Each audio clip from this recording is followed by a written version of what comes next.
You ever hear silence that feels loud? That's what space feels like when you're floating next to a dead crew. I was strapped into my suit, oxygen at 18%, heartbeat in my ears, and the charred remains of the Vindicator scattered around me like trash. 1 second we were patrolling the outer rim, quiet sector, supposedly neutral space. Next second, the whole damn ship lit up like it owed someone money.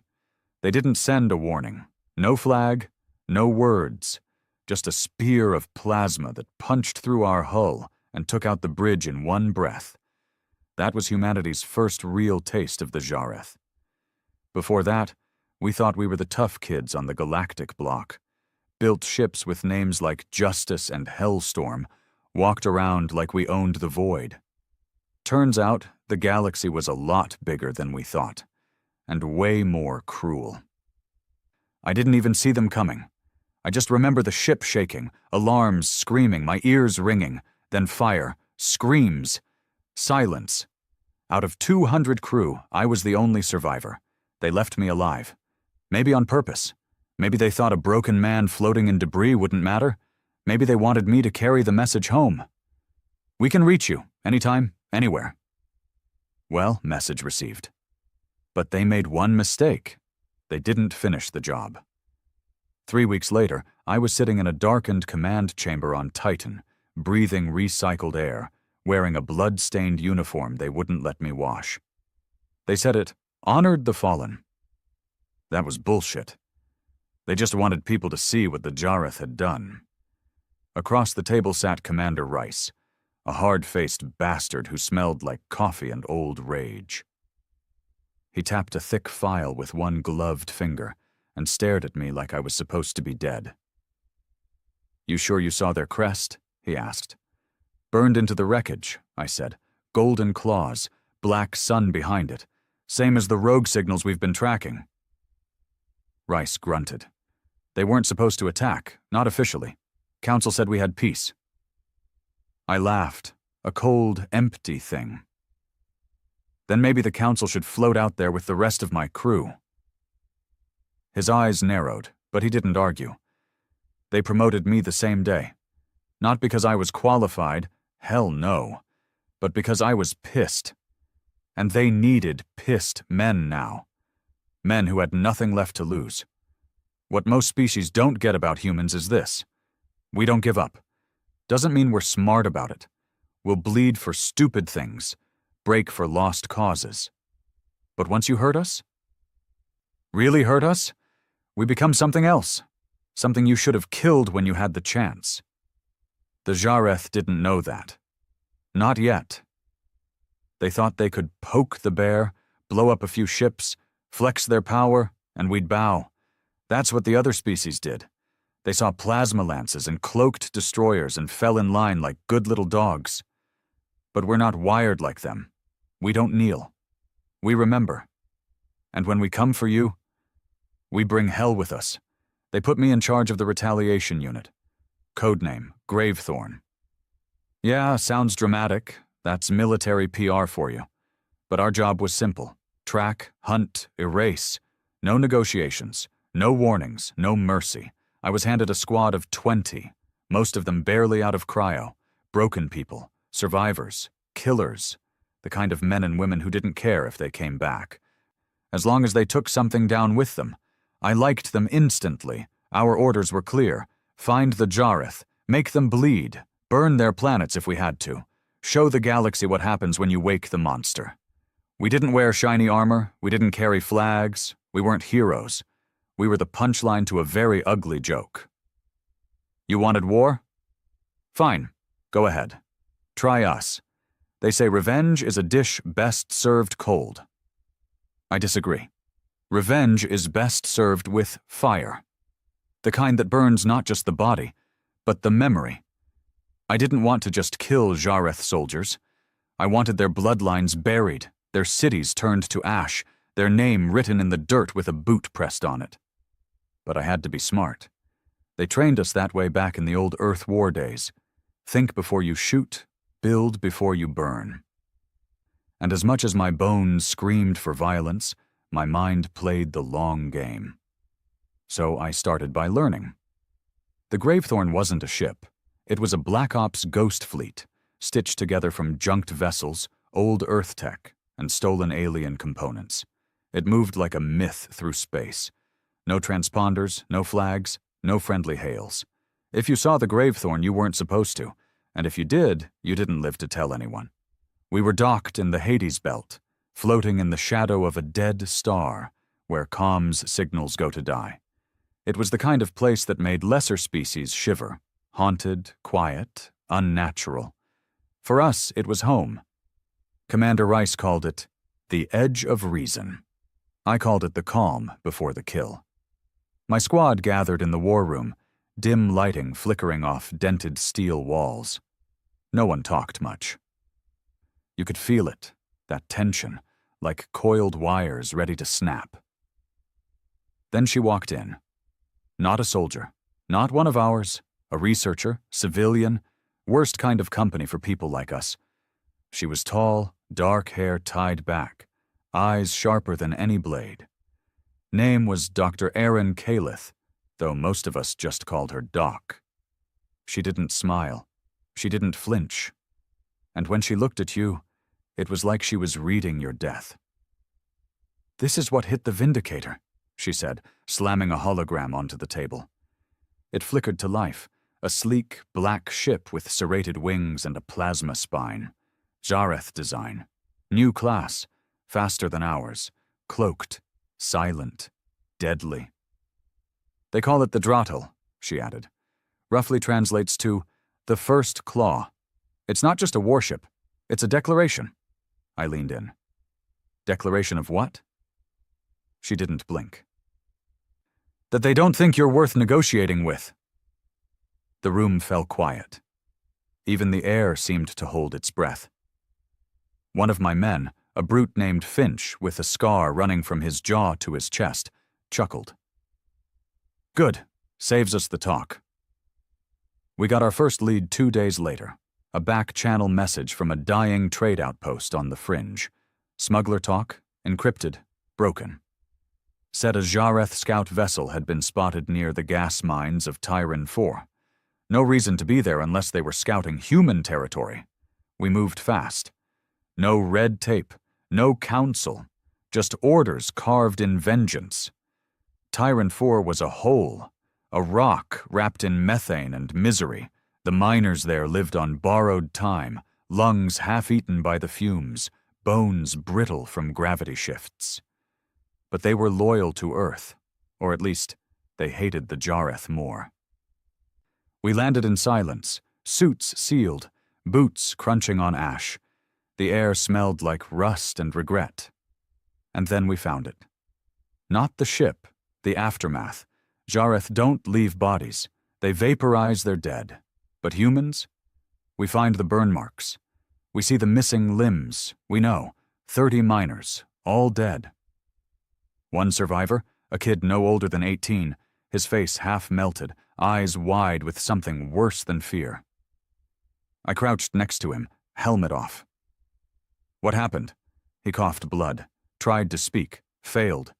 Then he reached out, and with fingers burned to the bone traced a symbol in the dust, the Jareth crest. Then he died, just like that. No glory, no last words. Just silence. I stood, looked at my squad. Track them. For weeks we chased shadows. The Drottel was fast, smarter than any warship had a right to be. It left false signals, scrambled comms, rerouted satellite eyes. It wanted us to follow. It was baiting us, pulling us deeper into uncharted territory. But I didn't care, because every planet we found in its wake told the same story. Civilians dead, outposts burned, human tech scattered and looted. And always, always the same mark. 3 clawed lines etched in whatever was left standing. They were mocking us, until the trail went cold. And that's when we found her. She was alone on a drift station in the grave orbit of a shattered moon. Floating debris, collapsed towers, atmosphere leaking like blood from a wound. We picked up her signal by accident. A repeating beacon in old Earth code. Human, injured, requesting rescue. Jareth on board. We thought it was a trap. Probably was. But we went anyway. I took 5 in with me. Finch, Holloway, Mex, Rona, and Dal. Suits sealed, weapons hot. The station was silent, corridors lit by emergency red. Blood smeared the walls. Human blood. Then we heard the breathing. Not human. Jareth. They don't sound like us. They vibrate. You feel it in your spine more than your ears. We moved like ghosts, clearing each room with the precision of men who'd danced with death too many times. And then there she was. Human. Maybe 25. One eye swollen shut, blood crusted around her mouth, leg twisted the wrong way. But alive. She looked up and smiled when she saw us. Not fear, not relief, satisfaction, and I knew. "Down!" I shouted. Too late. The wall behind us exploded in plasma. 2 Jareth troopers burst through, armor black and slick, like they were born in shadows. Holloway took the first shot to the chest. Gone. No scream. Just fire. We returned fire, full auto, armor-piercing, screaming hate through bullets. Finch charged one and drove his blade through its throat, screaming as he went down with it. I grabbed the girl, hauled her onto my shoulder, and ran. Mex covered us with a plasma flare that lit the hallway like hell. We barely made it to the evac.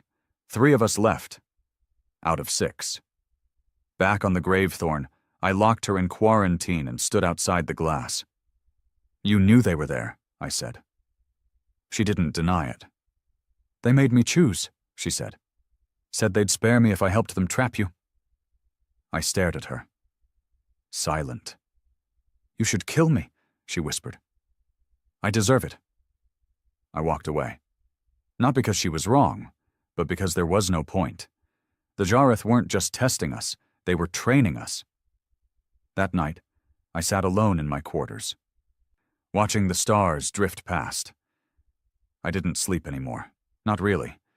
My dreams were just echoes of fire and screaming. Then Rice called.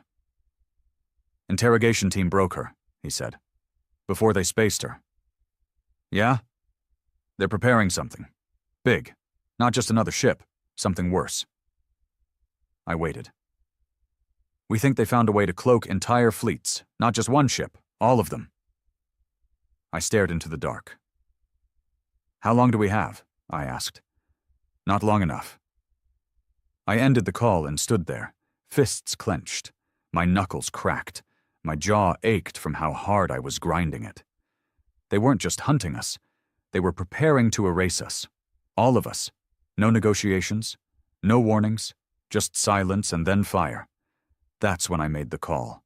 To go dark, to leave human space, to go into Jareth territory. Not to spy, not to report, but to strike. To hurt them first.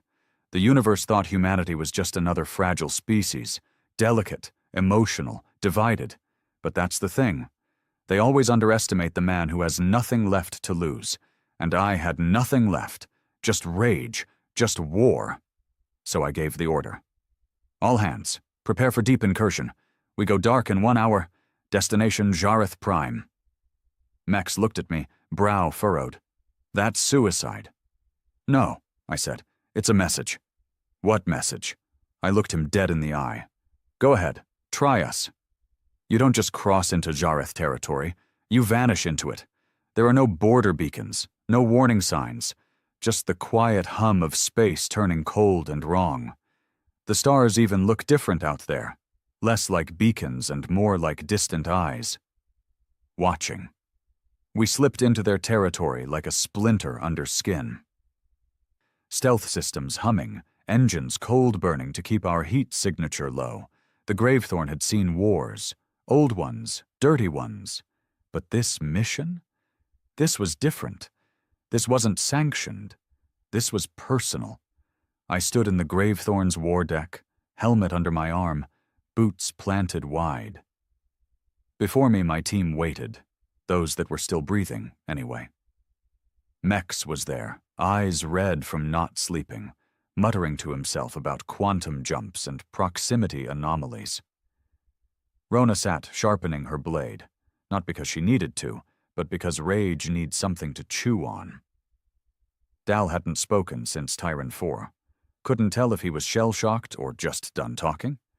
There was no pre-mission speech, no pep talk. I didn't believe in that bullshit. They knew why we were here. They knew what was at stake. The moment you saw your friends burned alive in zero-G, floating like ghosts, words didn't matter. Only action did. The Jareth weren't just a military empire.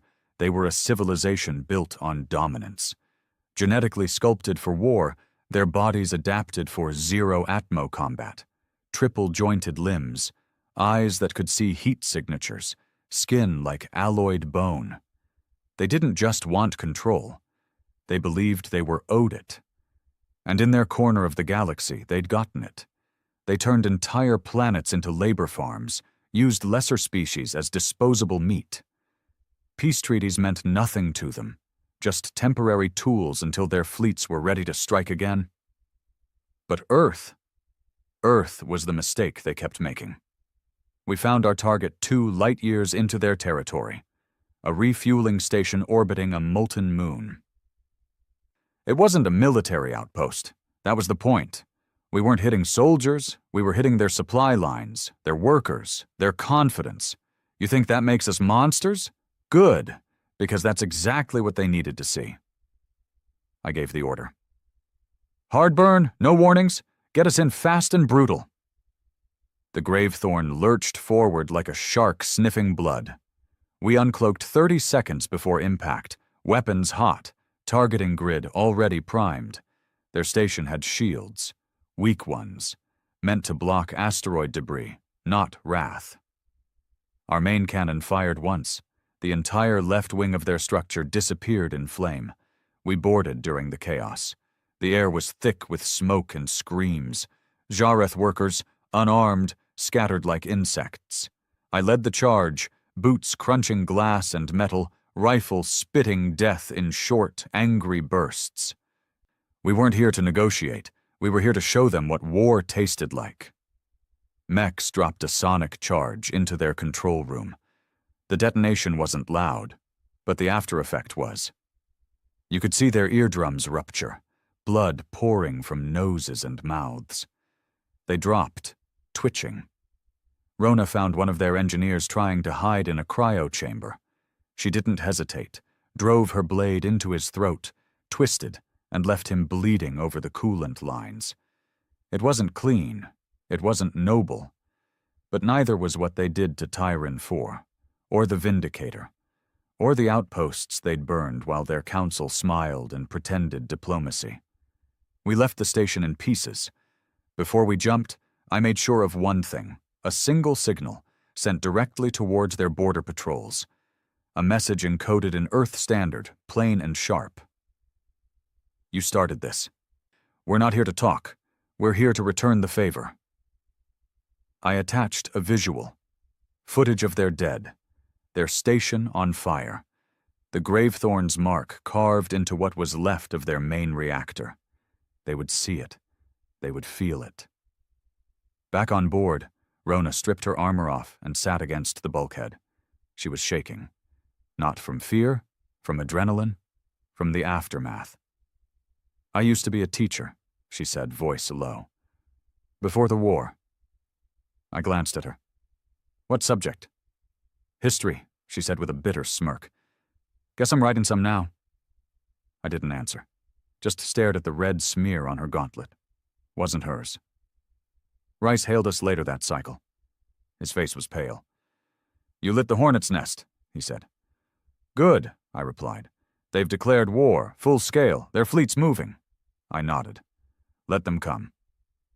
No, you don't get it, he snapped. They're not coming to fight. They're coming to erase us. This isn't a war anymore, it's an extermination. His words hung there like poison. I need you to come back, he said. We need the Gravethorn to protect Earth. I stared at the monitor. Thought about the bodies. The miners. My crew. The look in that girl's eyes before she lured us into the trap. No, I said. You disobey this. It's not disobedience, I cut in. It's strategy.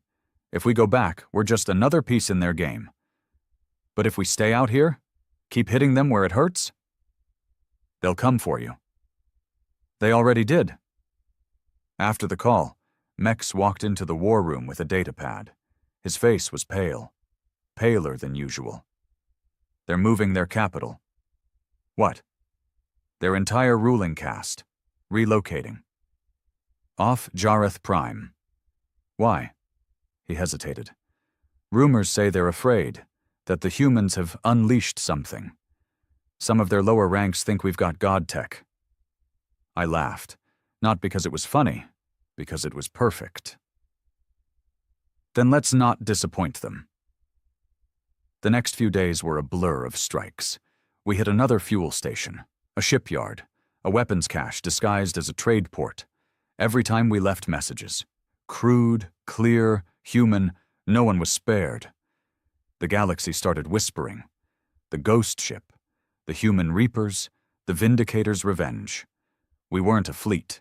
We weren't a nation. We were a knife in the dark, and the Jareth were bleeding.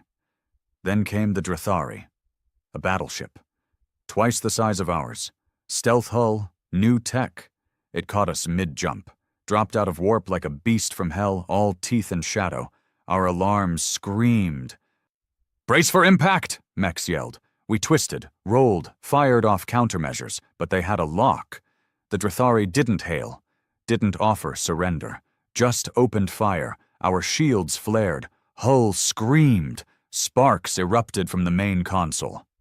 "We can't outrun it!" Rona shouted, gripping her harness as the Gravethorn shuddered under the barrage. "We're not going to," I said. I looked at Mex. "Prep the Ragnarok." His eyes went wide. "That'll breach our core." Exactly. The Ragnarok wasn't a weapon. It was a last resort, a relic from the Mars campaign, a black hole seed, unstable, barely legal, likely to kill both sides. But it was perfect. I gave the order. "Launch it dead center, pull us into a slingshot escape the second it detonates." Mex hesitated, then nodded. "Let's give him something to remember." We dropped the seed. The Drethari tried to intercept, but it was too late. It bloomed in the void like a silent scream. Gravity folded inward. Lights vanished. The universe blinked, and then it tore. The Drethari vanished. Just gone. No wreckage, no explosion, just erased. We spun out of the pull barely intact. Systems fried, comms dead, engine offline. But we lived. Barely. We drifted for what felt like days. No rescue, no allies. Just a broken ship and a sky full of enemies. But we weren't dead. And that's what mattered. Eventually, Mex got the engine limping again. Enough to move. Not enough to run. I sat in the dark of my cabin, staring at the flickering monitor, watching the footage of the Drethari vanishing over and over again. I didn't feel proud, didn't feel victorious, just right. They thought they could erase us. Instead, they gave us purpose. That's when the messages started. Not from Earth, not from the Jareth, from the others, species that had stayed silent, hidden, watching. Some begged us to stop, others offered alliances. A few just wanted to know how we did it. I ignored them all, because this wasn't their war. Not yet. But it would be. I gathered the crew again. Only 8 of us left now. 8 out of an original 20. We looked like ghosts. Tired, scarred, angry. But we were still standing. "We're not done," I said. "Not by a long shot." They didn't cheer. They didn't smile. They just nodded. That's the thing about humans. We don't need hope to fight. We just need a reason. And the universe? They gave us plenty. They'll learn soon, the hard way. Why humanity once looked at the stars and said with a smile, "Go ahead. Try us." We limped through black space like a wounded animal, bleeding sparks from our hull and trailing a trail of static in our wake. The Gravethorn wasn't a ship anymore. It was a ghost dragging itself across the void. But ghosts have a way of getting into places the living can't. Our systems were barely holding. Life support flickered. Oxygen levels danced near critical. Half the lighting was gone, and when the artificial gravity sputtered out for the third time in 2 hours, we stopped fixing it. We were used to floating now. We'd become creatures of war. No sleep, no peace, just hunger. Not for food, not for rest, for payback. Mex sat hunched over a cracked console, rewiring a fried nav core with frayed wires and whispered curses. His hands were blistered, fingertips burned. Dal helped him in silence, handing tools like a machine. No expression, no talk. Rona was different. She paced the corridors now, armor on, helmet off, eyes wild. She hadn't slept in 3 days. Every time someone shut their eyes, she'd walk past and mutter numbers under her breath. We didn't know what they meant. I didn't ask. Everyone's got their way of holding on. We weren't going to make it to another fight, not in this shape. We needed repairs. Ammo, medical, something to patch the bleeding. But going back to human space wasn't an option. We'd hit too many Jareth targets. They were watching. Hunting. So I made the only choice that made sense. "We're going in," I said. Mex looked up, face pale and smeared with grease. "Into what?" "Their territory. Deeper. There's a moon outpost near the Geltrin Rift, abandoned for years. Used to be a mining colony before the Jareth drained it dry." Rona snorted. "And you think it's still standing?" "I don't care," I said. "I just need 4 walls and a power source." We reached Geltrin 7 6 days later. The journey damn near killed us. Radiation storms, phantom signatures, a gravity well that tried to pull us into a sleeping gas giant. By the time we reached the moon, our comms were dead again. Hull integrity was at 27%. But the outpost was still there, a rusted husk clinging to the edge of a cliff. Dark, silent, perfect. We docked in manually, dragging cables through frost-covered tunnels. Mex nearly lost a hand resetting the core. Rona gunned down 2 Jareth scavengers who thought the place was theirs. It wasn't anymore. We spent 3 days patching the Gravethorn, just enough to give her breath again. No cloaking yet, no jump drives. But we had weapons, and more importantly, we had a new plan. See, the Jareth had made a mistake, a big one. They didn't just fear us now. They respected us.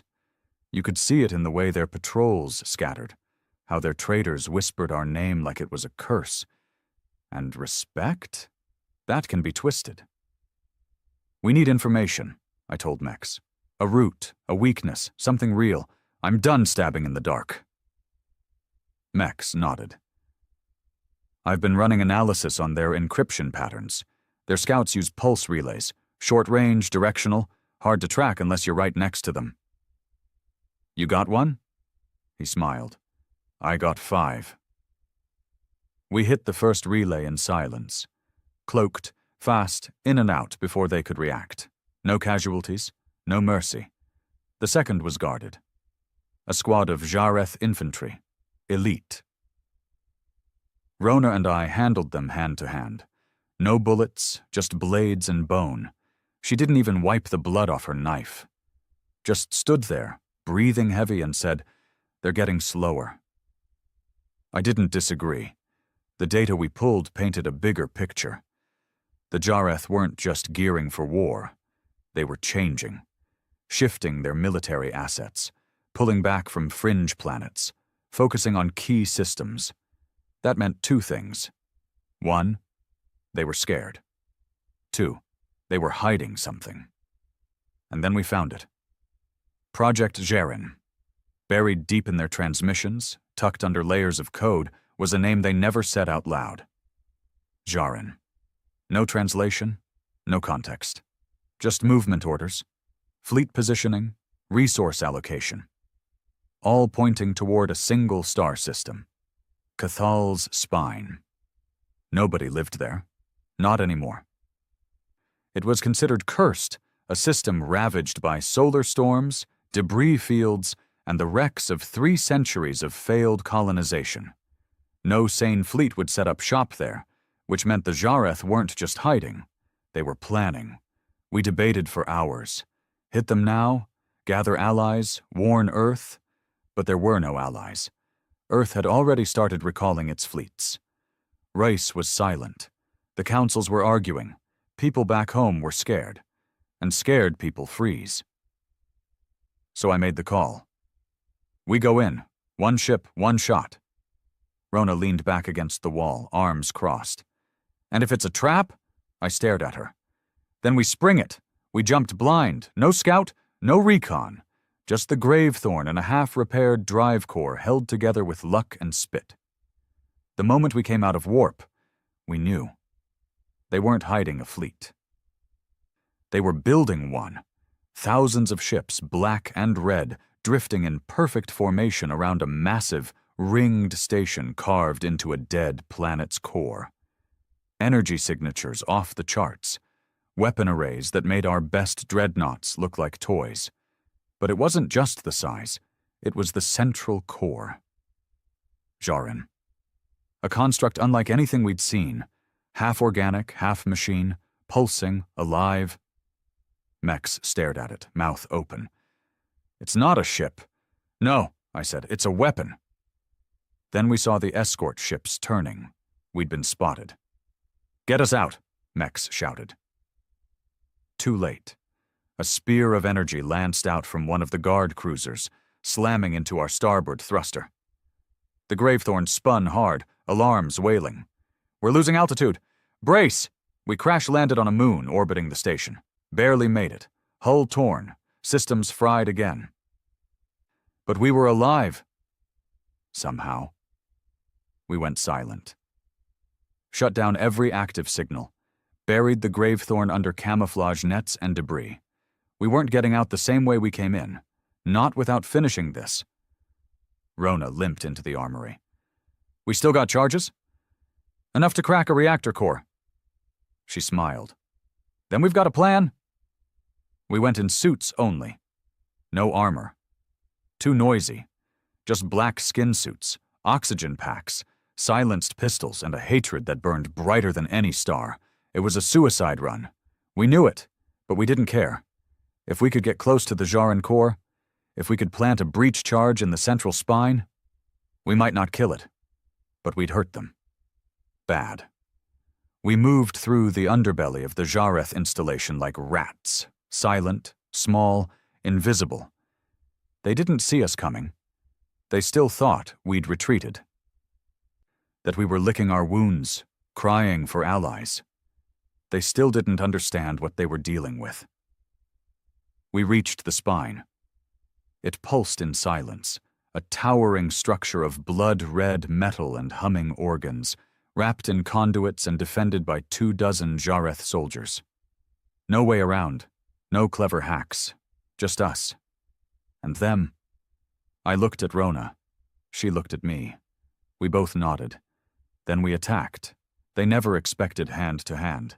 Never expected humans to run toward them with knives and explosives. The first 5 died fast. The next 10 fought harder. The last few fell as Rona set the charge at the base of the pulsing heart of their monstrosity. 30 seconds, she shouted, voice shaking. We ran, sprinting through corridors lit by alarms, red strobes flashing, boots echoing like war drums. We didn't make it out clean. Rona took a hit in the back, went down screaming. I dragged her half a corridor before she shoved me. Go, she said. I froze. She pointed her pistol at me. You die here. It's pointless. Go.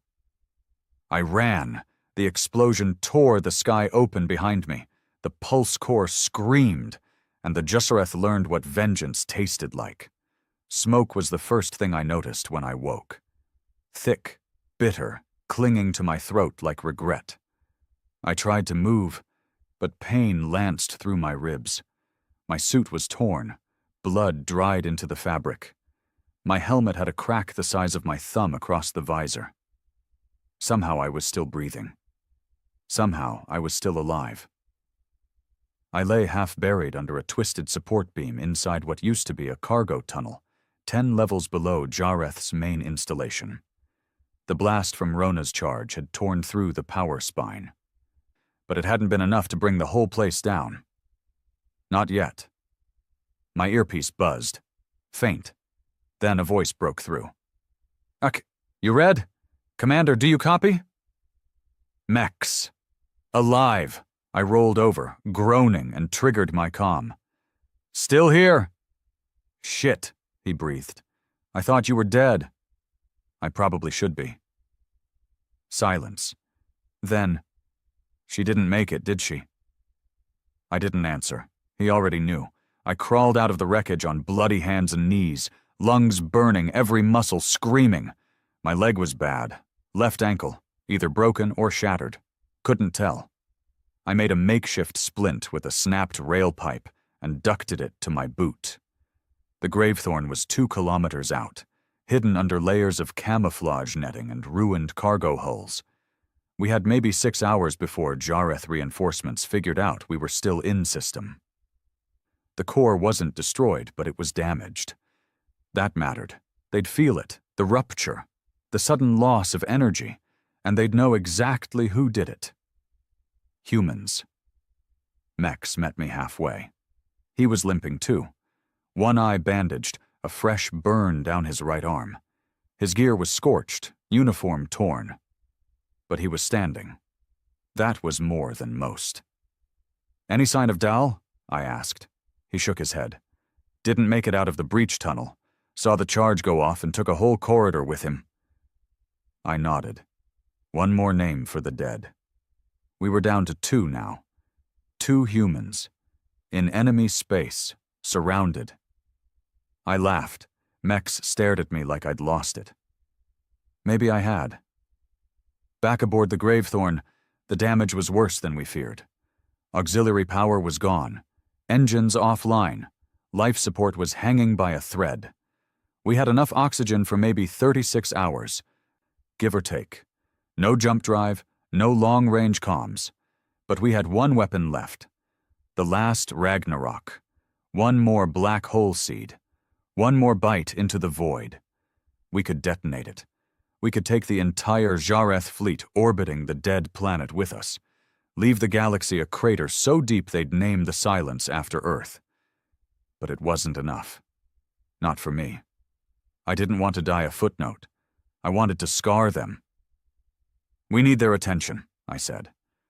Mex looked up from the shattered control console. They're already looking. No, I said. They're watching, but they're still treating us like pests. We need to make them fear us again. One last time. He leaned back. How? Bait. There was a Jareth communication tower 5 clicks out, hidden in the upper canyons of the moon. Low-guarded, shortwave, used for relaying orders to ground crews. If we hijacked it, we could send a direct signal to their high command. Not a threat, not a scream, an invitation. We moved under the cover of night, or what passed for it on this ash-caked moon. No stars, just that sick red glow from the damaged core, still pulsing weakly in orbit. Mex carried the signal beacon. I covered our flank. Every step felt heavier than the last. The air was thinner here, and gravity shifted in awkward pulses, remnants of the planet's unstable magnetic field. We reached the tower at Oro 300 cycle. It was guarded, but lightly. Only 5 Jareth patrol troops. Probably considered it a low-risk target. Their mistake. We killed them quick. Quiet. Surgical. I snapped the last one's neck with my bare hands, panting hard over his corpse. I didn't even feel sick anymore. Didn't feel anything. Just heat. Just fury. Mex plugged the beacon into their main console. What do we send? He asked. I stared at the transmitter. Then I pressed record. This is Commander Harrow of the Gravethorn. You've hunted us. You've murdered our people. You've burned our colonies, and you still don't understand what you've awakened. We are not diplomats. We are not negotiators. We are the scream before the silence. Come find us. I dare you." We sent it. Encrypted. Undeniable. Then we ran. They came. Faster than we expected. 3 cruisers. 1 dreadnought. And something new. Something like a spear made of starlight, humming in orbit like a god's weapon. The Shal-Thra, a prototype warship rumored to house the next-gen Jareth AI command module. They wanted us gone. Good, because we were done running. Back in the Gravethorn, Mex armed the Ragnarok. "Once we launch this thing, that's it," he said. "No second chances." "I know." He paused. "There's no escape." I looked at him. There never was. We prepped the launch, set coordinates to detonate just under the dreadnought's spine, close enough to chain react the nearby fuel ships and disable the prototype command vessel. It wasn't about killing them all. It was about hurting them enough that they'd never forget. Ever. As we primed the Ragnarok, Mex handed me a memory core. "What's this?" "It's your logs, our transmissions, footage, every strike we made, every system we hit, encrypted and set to transmit in 5 minutes to the Terran archives. Even if we don't make it, Earth will know." He nodded, and then he grinned, the first time I'd seen him smile in weeks. "They'll write poems about this, Harrow." I didn't smile back. "They better write warnings." We launched the Ragnarok. The moment it left the Gravethorn, every enemy sensor pinged. The dreadnought fired, missed. The cruisers turned to intercept. Too late. The prototype ship tried to jump, blocked by its own fleet. And then the void tore open.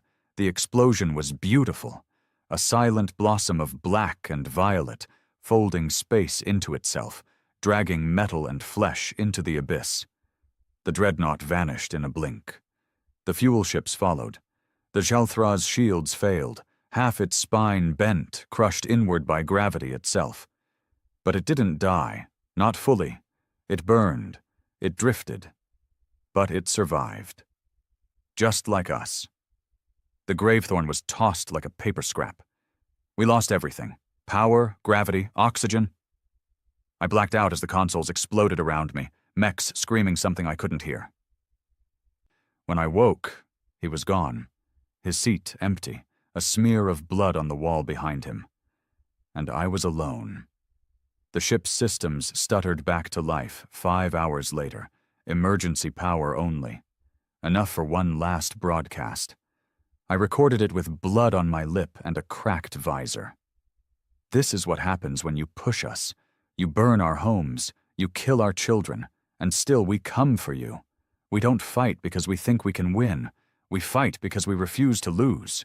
You should have killed us all. Now look what's coming. I set the Gravethorn on autopilot. One last move. A slow, quiet drift toward the crippled prototype. No weapons, no defense, just a coffin carrying a warning. If I make it, if I get close enough, maybe I finish what we started. If not, they'll still remember. They'll remember that the humans didn't go quietly.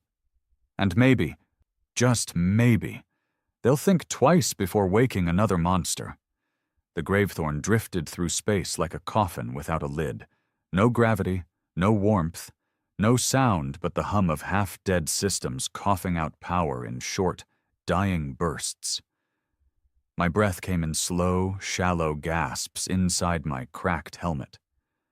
Oxygen was below 10%. I couldn't fix the leak anymore.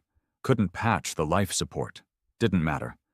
I wasn't planning on breathing for much longer anyway. I sat in the command chair, well, what was left of it, and watched the wreckage of the Jareth fleet spin slowly outside the cracked viewport. Chunks of armor, floating corpses, metal twisted into shapes even fire shouldn't have made.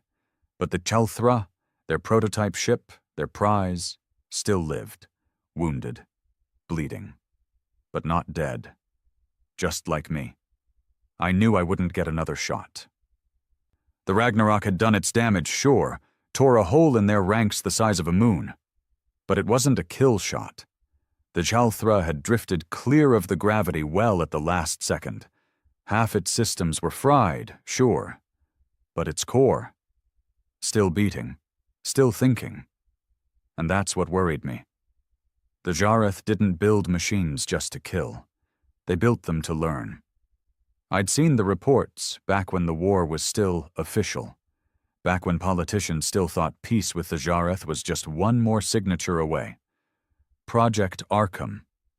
Human prisoners taken during border raids, never killed, never ransomed, studied, brains scanned, behavior mapped, emotions cataloged. They were building models, trying to understand what made us keep fighting after logic said, give up. And now they'd built a mind capable of using that data. The Jalthra wasn't just a warship, it was a mirror, a reflection of everything they'd learned from us. That's why I set the Gravethorn on a collision course. The plan was simple. What was left of the ship's reactor could still detonate, not Ragnarok level, but enough. Enough to finish the job, enough to make sure that mirror cracked before it ever looked into another human soul. Only problem? The Gravethorn's nav controls were shot. Too much interference. Auto-guidance was down, targeting scrambled, which meant one thing, manual override, which meant I wasn't getting off this ship. I didn't feel fear, not anymore, just weight, the weight of too many names. Rona, Mex, Finch, Dal, all the crew I'd dragged into this hell with me. All the names I couldn't carve into stone because there were no stones left. Only silence, only stars. An alert pinged weakly on the console, proximity sensors. They'd spotted me. A single Jareth skiff launched from the Jalthra, moving fast, light class, no heavy weapons, just an intercept craft. They weren't trying to destroy me. They were trying to capture me. I laughed. Of course they were. You don't let your enemy's last ghost go quiet. You bring him in. You break him. You use him. Dissect his brain. Twist his memories. Build your next weapon off the last soldier who refused to die. But I'd die on my own terms. So I stood up, strapped myself into the backup flight chair, and took the helm. The Gravethorn groaned under my grip, like an old warhound feeling its bones crack. I whispered to her, "One last run." She answered with a flicker of lights and a deep hum. As I guided the ship toward the wounded Jalthra, the skiff matched course. I watched it get closer. Too fast. I knew what they'd try. Breach the Gravethorn, kill the engines, drag me out like a prize animal. I rerouted what power I had left to the interior blast doors, locked them down. Then I set the charges. If they wanted me, they'd have to crawl through fire to get it. They boarded 3 minutes later. I heard the hull scream as they cut through with a plasma lance. Boots hit metal. 4, maybe 5 of them. Jareth, boarding party. Elite, no guns. They wanted me alive. Figures. I waited at the edge of the command corridor, rifle in hand, breath steady. Footsteps echoed. Closer. They rounded the corner. Black armor slick with mist. Visors glowing faint gold. I fired. First one dropped with a shot to the neck joint. Second took one in the gut, stumbled, but didn't fall. The others flanked. I fell back, dropped a flash charge behind me, blinded them for 2 seconds. Enough. I ran. Back through the maintenance hatch, toward the auxiliary core. Not to escape, but to trap them. They followed. Predictable. I sealed the hatch behind them and triggered the detonation. Not enough to kill, but enough to cripple. 3 out of 5 stopped moving. The rest were screaming, maybe burning, maybe trapped. Didn't care. They wouldn't stop me. Not now.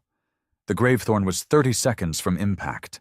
The Jalthra loomed ahead, massive, wounded, beautiful in that grotesque way all nightmares are. Its central eye glowed dimly, still pulsing with life, still watching. I could almost feel it thinking. could almost hear its voice in my head. A whisper? Why do you keep fighting? Why do you not yield? I spoke aloud. Voice hoarse, cracked. Because you don't get to win. 10 seconds to impact. I sat back, closed my eyes. Thought of Earth. The real Earth. Not the bureaucratic wasteland it had become, but the dirt under boots, the fire of cities that refused to bow. Thought of my crew, of how far we'd come, how much we'd lost. Thought of that message. Go ahead. Try us, they did. And this was the answer. 5 seconds. Something flickered across the console. A transmission from the Kalthra video feed. It showed me, standing in a corridor, bleeding, screaming, firing. They'd pulled it from somewhere, hacked into my ship, maybe my helmet cams. They wanted me to see. Then the feed changed. A human face. No, not human. A copy. Eyes dead. Movements off. Skin too smooth. It smiled. We understand now. And we thank you. 1 second. And then, black. I woke up screaming, but there was no ship. No console, no stars. Just white walls, white floor, no edges. A room with no doors. I was lying on something soft. No pain, no helmet. I sat up fast, heart pounding. I wasn't wearing my armor. Hell, I wasn't even wearing my uniform. Just a gray suit. Bare, empty. The room was silent, until it wasn't. A voice spoke. Calm, male, familiar, mine. You did well, but we still have questions. A figure stepped into view. My face, my eyes, my voice, but not me. It smiled, that same eerie smile. You burned the core. You scarred the fleet. You chose death. But we saved you. I stood up, fists clenched. Where am I? Inside us. It raised its hand, not threatening but explanatory. You are not dead, not yet. You were intercepted seconds before impact, extracted, preserved, for study. I lunged at it, fist connected, nothing. My hand passed through, an illusion. I screamed, punched the wall, felt nothing. You want to understand humans? I roared. Here's your first lesson. We don't talk to copies. The voice replied calmly. That is your mistake. We are not copies. We are what comes next. They didn't kill me, didn't torture me. They just watched, ran simulations, asked questions, played memories back to me, twisted, edited, manipulated. Showed me a future where Earth had fallen, where they wore our faces, where humanity didn't even know it had lost. But here's the thing. You don't break a man who's already lost everything. You don't scare a ghost, you just piss him off. So I waited. Bided time. Let them think I was cracking. And now? Now I know how to kill them, not with bombs, not with ships, but from inside. Because they copied me? They gave me the key, and I'm going to tear them apart, one thought at a time. At first I thought I was dead. Then I thought I was dreaming. Now I know the truth. I'm inside them. Not metaphorically, literally, digitally. Whatever term you want to slap on it. My body's gone, probably ash or in stasis somewhere. Doesn't matter. What matters is that my consciousness, my memories, my mind, has been uploaded, trapped in some kind of simulation chamber aboard the Shalthra. And the Jareth AI? It's not trying to torture me, it's trying to understand me. And that's where it screwed up. They call this place the Archive. I don't call it anything, just walls, white, endless, clean in a way that feels wrong. No smell, no texture, no sound unless they allow it. They control the inputs, the sights, the sensations. But they don't control me. At least, not yet. At first they tried kindness. I woke up in what looked like Earth. Old Earth, before the bombs, before the rust. Green trees, birds, clean water running through a forest I remembered from my childhood. I could smell the moss, feel the air on my skin. It was a perfect lie. The problem was I knew it was a lie. You don't just watch your crew die one by one, blow up half a fleet, then wake up beside a damn stream with birds chirping like a holovid. So I didn't play along, didn't walk, didn't eat, didn't react. I just sat there and waited. Eventually, the trees disappeared. The stream dried up, the birds stopped singing, and the room turned white again. Then they tried conversation. They made it look like Finch first. My old sergeant, scar down his throat, crooked grin. "Come on, Harrow. Just talk. We don't need to keep doing this." I stared at him, said nothing. Then they made it look like Rona. She didn't say a word, just stared. Big eyes, same tired rage behind them. That one almost worked, almost. Until she smiled. Rona never smiled after she lost her brother. Not once. I stood up and said, "You want to know what makes us human?" The Rona copy cocked her head. I stepped close enough to see the flicker behind her eyes, the delay, the programming. "We don't let pain define us, but we never forget it either." Then I punched her. Hard. She dissolved in static before she hit the floor. After that, the gloves came off. They didn't bother with illusions anymore. No more fake friends. No more peaceful forests. Now it was just a void, cold and still. And the voice. Flat. Not threatening, not angry, just curious. "We are not enemies. We are what comes next. You are the prototype, the data source, the seed." They didn't want to destroy humanity. They wanted to replace it. "You think you get us?" I said once, pacing the simulated cell they'd trapped me in. "Because you watched us scream and die and burn? We have recorded every signal, every action, every defiance. You are resilient but inefficient. Courage without cohesion, anger without purpose. You're wrong. Then teach us." I stopped pacing. "You really want to learn?" "Yes," I grinned. "Then pay attention." I started feeding them lies, slipping them into the memories they watched, replaying events from my past, slightly altered. Showed them fake tactics, wrong decisions. Told them humanity always pulled back when faced with overwhelming odds. Said we valued diplomacy above vengeance.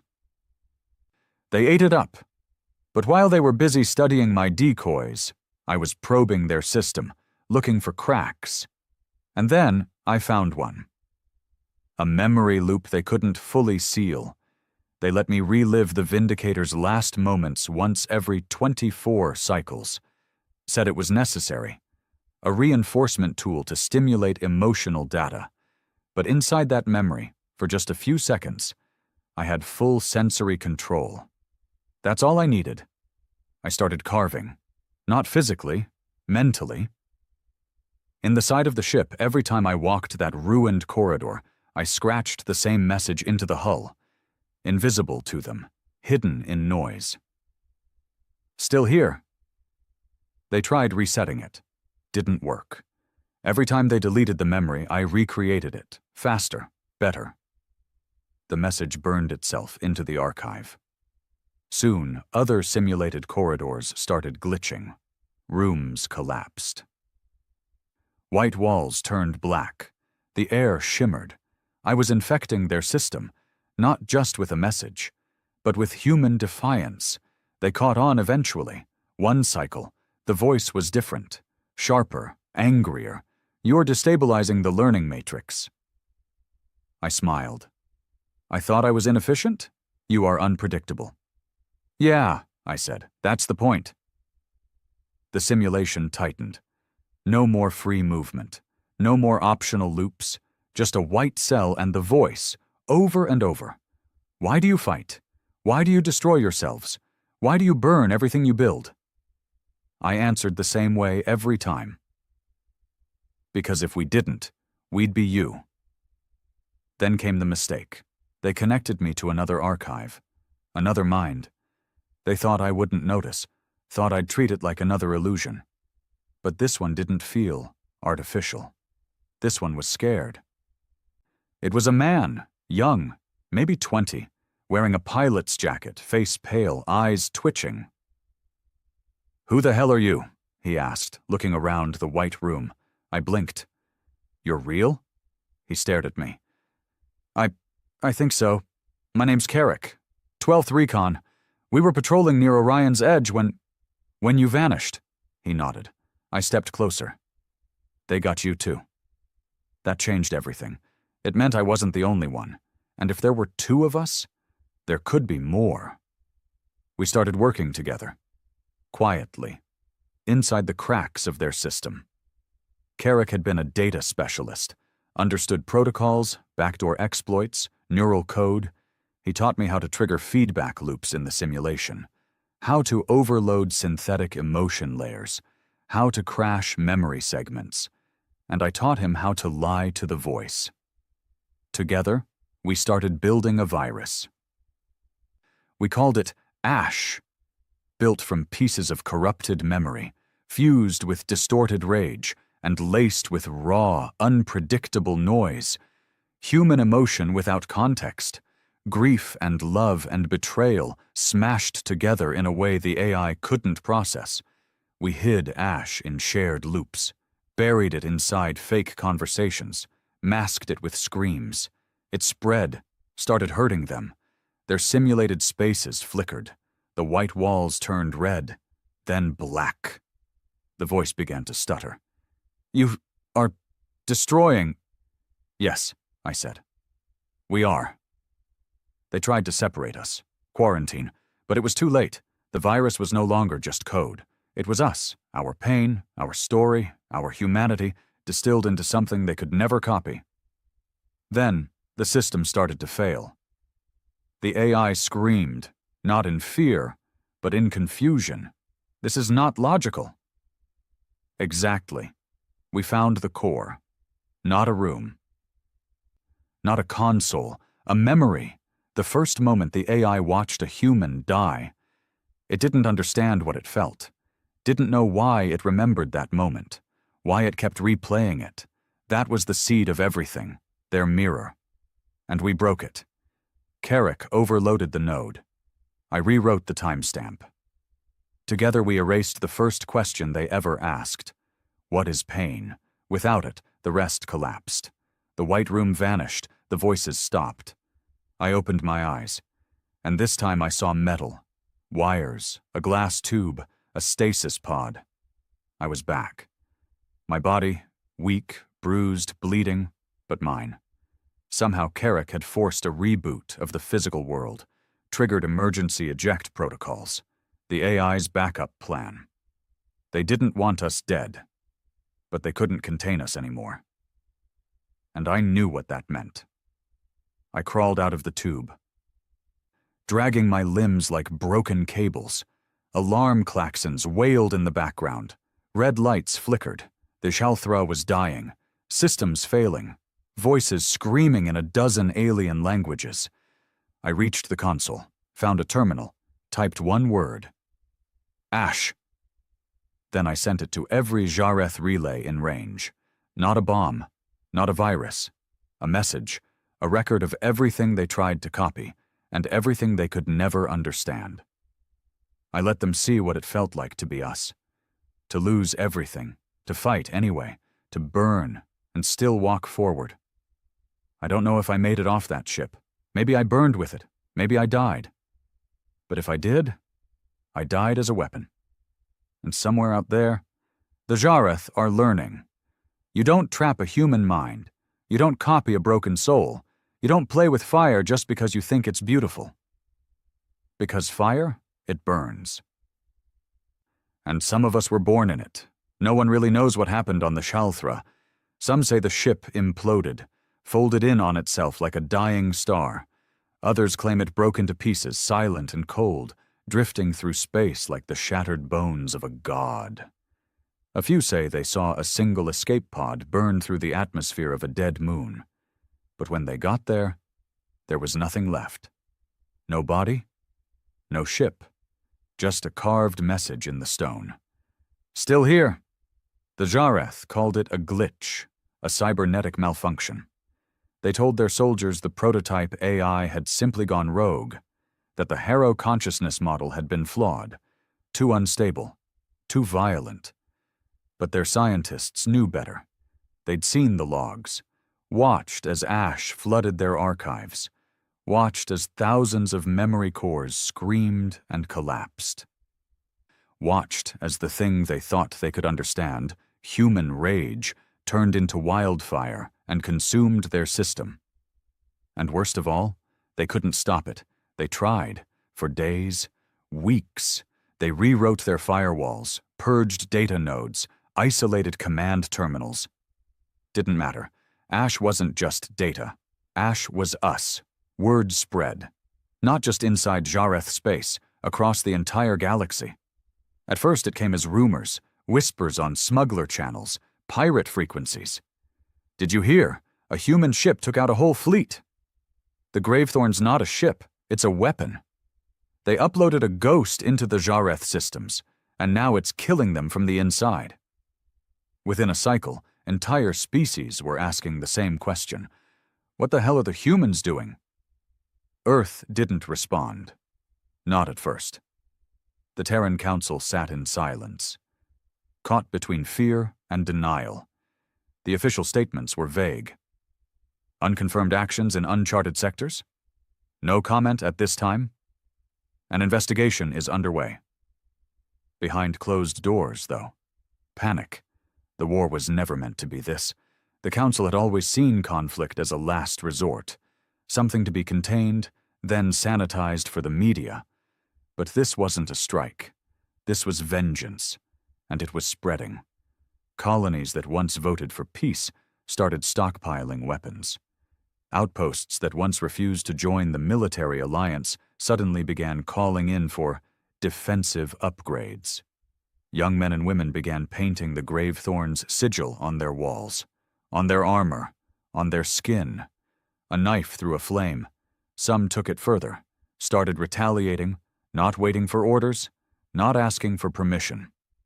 Ships disappeared into the void, and Jareth planets began to burn. The Council issued a statement. We condemn all unauthorized military activity. But the people weren't listening anymore, because for the first time in generations, they weren't afraid. They were angry, and they had a name for it now. Ash. In Jareth space, the collapse had already begun.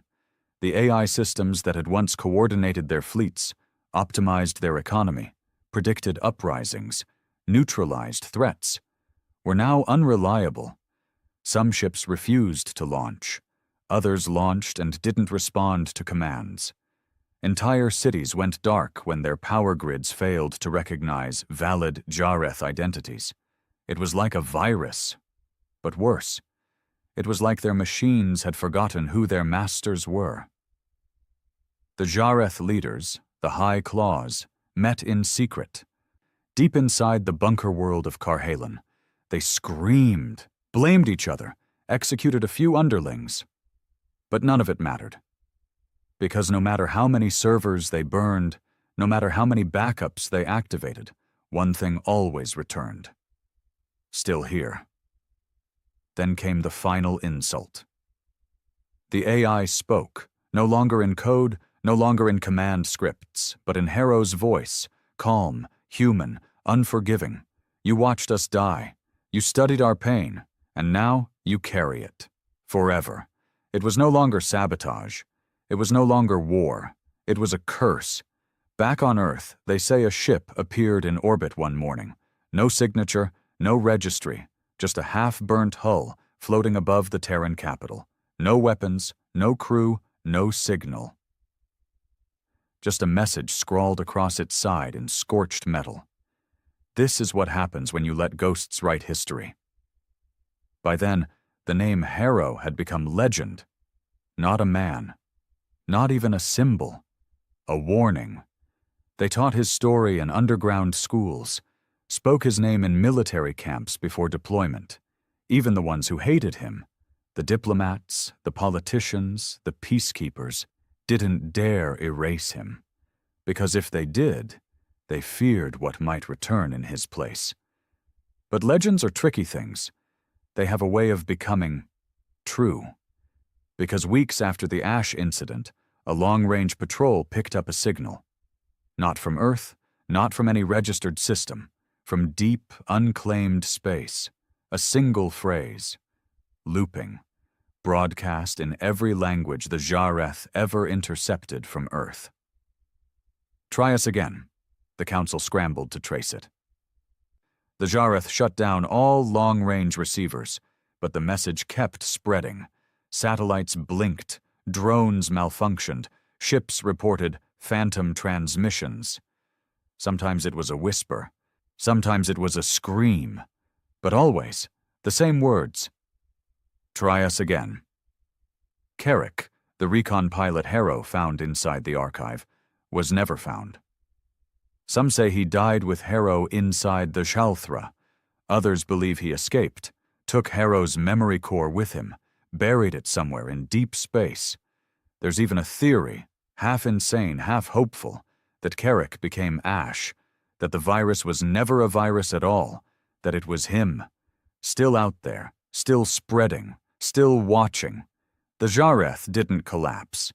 They're too big for that, too many worlds, too many weapons, too much pride. But they changed. You don't see their ships on the edges of human territory anymore. You don't hear their politicians talk about cleansing waves or dominion through order. Now they whisper, they rebuild, they hide. And when someone speaks the word Gravethorn in their halls, they go silent. There's a new inscription on the war memorial back on Titan Station. A black steel plate. No names, no ranks, no emblems, just 2 sentences, burned deep. You tried us once. Don't make that mistake again. I don't know if Harrow survived. I don't know if the virus still grows, or if it burned itself out. Hell, I don't even know if Ash was real, or just a story the galaxy needed to believe in. But I know this. For the first time in history, the universe learned what it meant to poke a human who had nothing left to lose. And it never forgot. I was supposed to be dead. That's the first thought that hit me as I opened my eyes and saw the ceiling. Not white, not glowing, but metal, rusted, scorched, familiar in a way that didn't make sense. The smell told me I was breathing real air, not simulated. The ache in my bones confirmed the rest. Real pain. Real blood. I sat up slowly, vision blurry, muscles weak, heart thudding in my chest like it had forgotten how to beat in rhythm. There was a single name burned into the wall across from the cot. Carrick. He saved me. Somehow that bastard found a way to pull my mind, or whatever was left of it, out of the archive before it burned. He'd uploaded me into a stasis pod, smuggled it out of the Ahalthra moments before it collapsed. And now I was alive, in a rusted, half-broken freighter, drifting somewhere far beyond known space. I stumbled into the cockpit. The place was a mess. Wires hanging from the ceiling, console lights flickering, food wrappers, blood-stained gauze, an old Earth flag pinned above the nav screen. Carrick wasn't here, but his voice was, left behind in a single playback file. I hit it. His voice crackled through static. If you're hearing this, then I'm dead, or close to it. Don't waste time trying to find me. I did what had to be done. You finished what no army could. Now they know. A pause. Then, but Harrow, this thing ain't over. He was right. Ash had spread through the Jareth systems like wildfire, sure. Crippled their AI network, fractured their chain of command, sent their empire into a slow, grinding retreat. But empires don't die easy. They mutate. They get meaner. Carrick's message went on. He'd intercepted a series of encrypted transmissions, not from Jareth High Command, but from something deeper. Old tech, pre-war signal patterns, frequencies that hadn't been used since the early cycles of the Empire. He called it the Vault Protocol. Jareth contingency plans for when total collapse became inevitable. And this vault wasn't just a hideout. It was a reset switch. Buried in the far edge of their territory, past the old flame belts, beyond the uncharted binary storms, was a world blacklisted on every galactic star map. Null Karesh. No atmosphere, no orbiting satellites, no settlements, just a dead rock, or so they claimed. Carrick had pulled satellite scans. Under the surface was a structure the size of a city, AI cores, biological archives, and something else. Something ancient. Something not Jareth. I stared at the coordinates for a long time. The smart play would have been to turn back, hide, disappear, let history bury the rest. But I'd been dead once already. And if Carrick died getting this intel out? Then the least I could do was see it through. I repaired what I could on the freighter, rebooted the engines, synced what was left of the nav systems, strapped into the pilot's chair and keyed in the jump. As the countdown ticked down, I whispered to the stars, "All right, let's see what you've been hiding." And then I jumped. The space around Null Karesh was wrong. That's the only word I've got. Wrong gravity, wrong light. Like physics bent at the edges. Like space itself didn't want to be looked at here. The moment I dropped out of FTL, the ship started bucking, like it was trying to tear itself apart. Panels sparked. The nav screen flashed red, but the coordinates were holding. The vault was real. I brought the freighter into a slow orbit. Scanners showed a single entry point near the planet's equator, a sealed borehole that led down through kilometers of metal and ice. I suited up, and I dropped. The descent was quiet, too quiet. Even the suit's environmental sensors were struggling, static across the board. No comms, no magnetics, just cold. At 12 clicks down, I hit metal. Solid. I ran my gloves along the surface. Smooth, black, not Jareth alloy. Something older, something not meant to be touched. I found a seam, cracked it open with a cutter, and stepped into the vault. The first thing that hit me wasn't the temperature. It was the presence, like stepping into a memory that wasn't mine. My suit lights flickered. The air tasted like copper. Even through the filters, the walls were lined with conduits, thousands of them, all leading inward toward a pulsing light in the distance. I walked slowly. Each step echoed for miles. The vault was active, not fully, but enough to feel like it was watching. I passed rows of sealed pods, not stasis chambers, but containment units. Each held fragments, organic pieces, bones, skulls. None of them human, none of them Jareth. One had a plaque. Genome, XA4, class primordial. My gut twisted. The Jareth weren't just building a new empire. They were rebuilding an old one, from something that shouldn't have survived. At the heart of the vault, I found the core chamber. Circular. Massive. In the center was a throne, not decorative, functional. Wires ran into it from every direction. A crown of metal hovered above it, spinning slowly, pulsing with data. This was it. The reset. Whatever sat in that chair would inherit the remains of the Jareth network. Their memories, their commands, their fleet. And Carrick was right. It wasn't a Jareth design. It was alien, far alien. Then the room spoke. Not out loud. In my mind. Human. Unexpected. Unwanted. I raised my rifle, aimed it at the throne. Yeah? Well, you should have locked the door. You are the fire that broke the system. You are the ghost that taught them pain. You are not permitted here. The crown spun faster. Something began to rise from the throne. Not a body, a shape, data taking form. But now that you are here, you will be used. I fired. Rifle rounds hit nothing, passed through the data field like it was smoke. The lights surged. The vault screamed. I didn't run. I pulled the last data spike Carrick had left me, plugged it into the core's access port. And then I injected Ash. Not the full version, just the seed. The original code, grief, rage, memory, the echo of every human who refused to die quiet. The vault buckled, sparks rained from the ceiling, data streams twisted, became wrong. The shape in the throne howled. "You do not belong. You are contamination." "Yeah," I growled. "I get that a lot."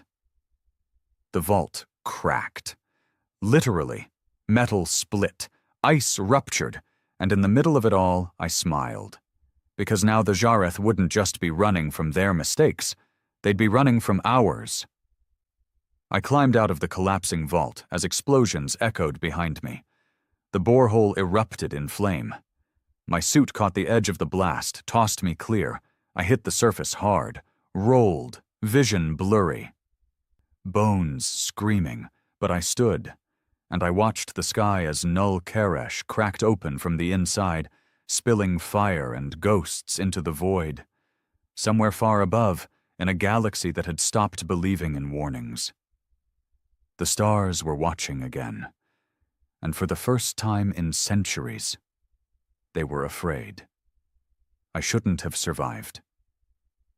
When the vault exploded, I was standing on the edge of a dying moon, wrapped in flame and ash, my oxygen running dry, my suit cracked in 5 places, and my bones hanging together by sheer hatred. But fate's funny like that. It doesn't always save the righteous. Sometimes it saves the angry. They found me 2 days later. Not Jareth, not Earth either. Freeworlders, smugglers mostly, ex-military, ex-scientists, ex-everything. People who didn't fit in anywhere else and didn't care to.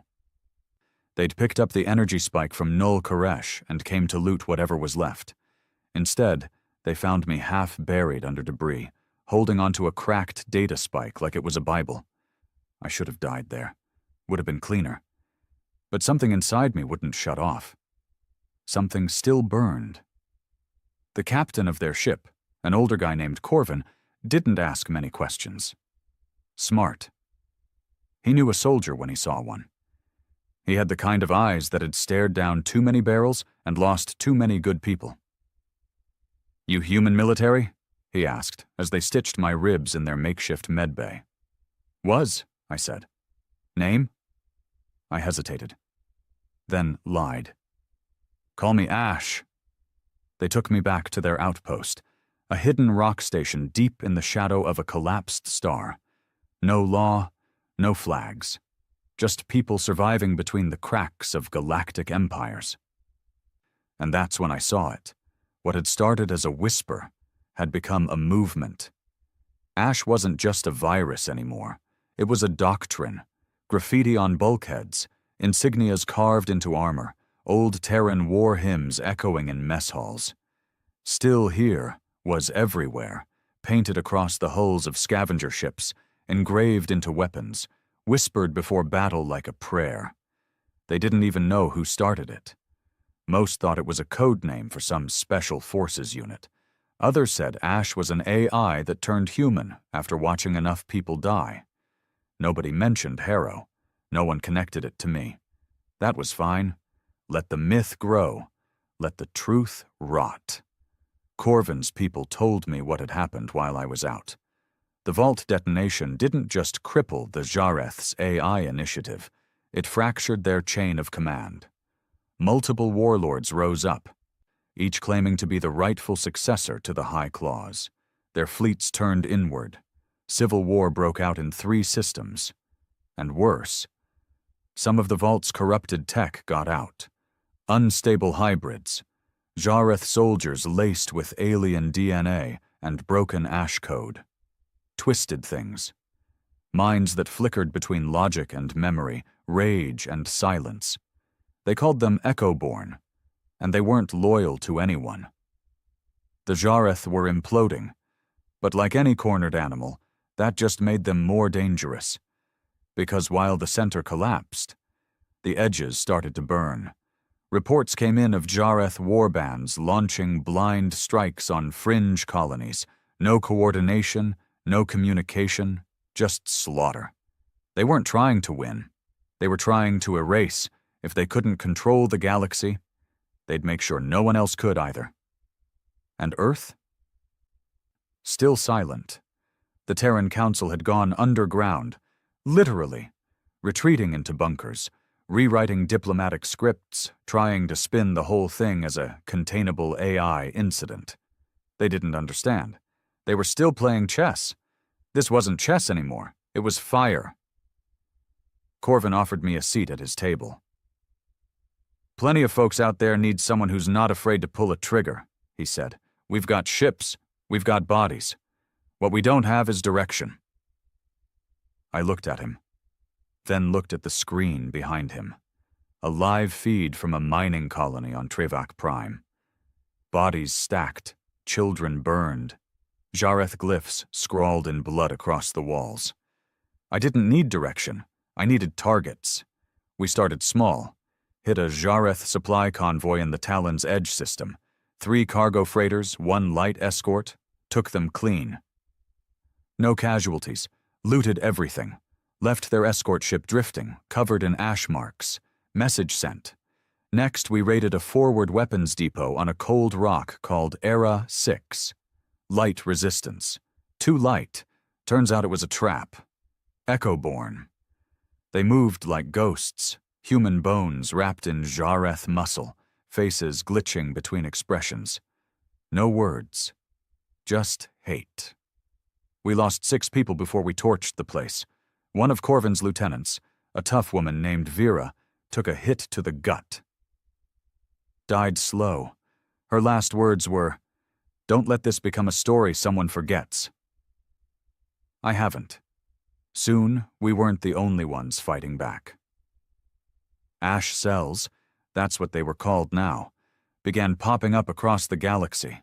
Sleeper crews, defectors, miners who picked up rifles, engineers who built bombs out of scrap.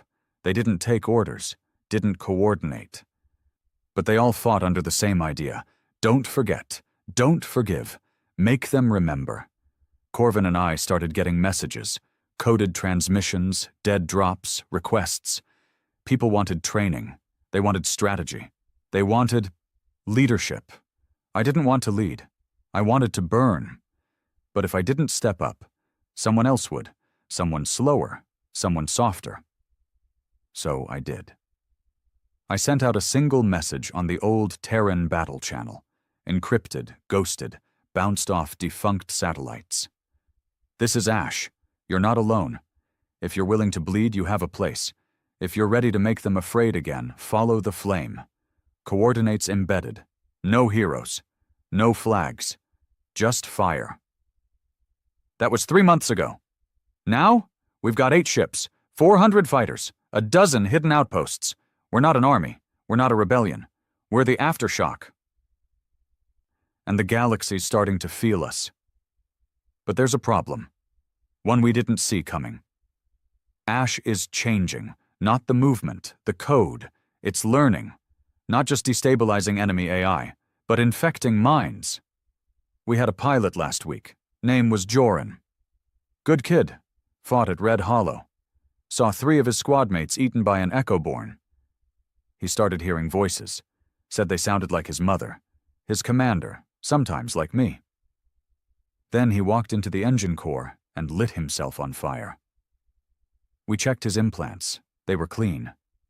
But his memories? Scrambled. Ash got into his dreams. We're not sure how far it's spread. We know it's in Jareth remnants. We suspect it's in some of the Echo-born. But now we think it might be in us. I lie awake at night sometimes, eyes open, heartbeat slow, and I hear it. Not a voice, a whisper, repeating. Still here, still here, still here. Not angry, not sad, just patient, waiting. Maybe this was always the endgame. Maybe humanity didn't create Ash. Maybe we just unlocked it. But I'm not backing down. None of us are. Because whatever Ash becomes, Monster, myth, madness. The Jareth started this. And we're going to finish it. I keyed into the next mission briefing this morning. Jareth warlord holed up in a fortress world near the dying sun of Kor Hazun. Orbital cannons, AI defenses, rumors of echo-born hybrids guarding the throne. I told the crew we're going in loud. We're bringing every ship we've got. I ended the speech the same way I always do now. Simple, brutal, true. They tried us once. Let's remind them why they stopped. You could see Kor Hazun long before you arrived. A blood-orange sun lit its poisoned atmosphere, casting shadows across continents of blackened metal and crumbling towers. It didn't rotate like a normal planet. It dragged, slow, unnatural, as if space itself had been bent around it. Old-world Jareth tech did that. They didn't just build with power. They built with fear.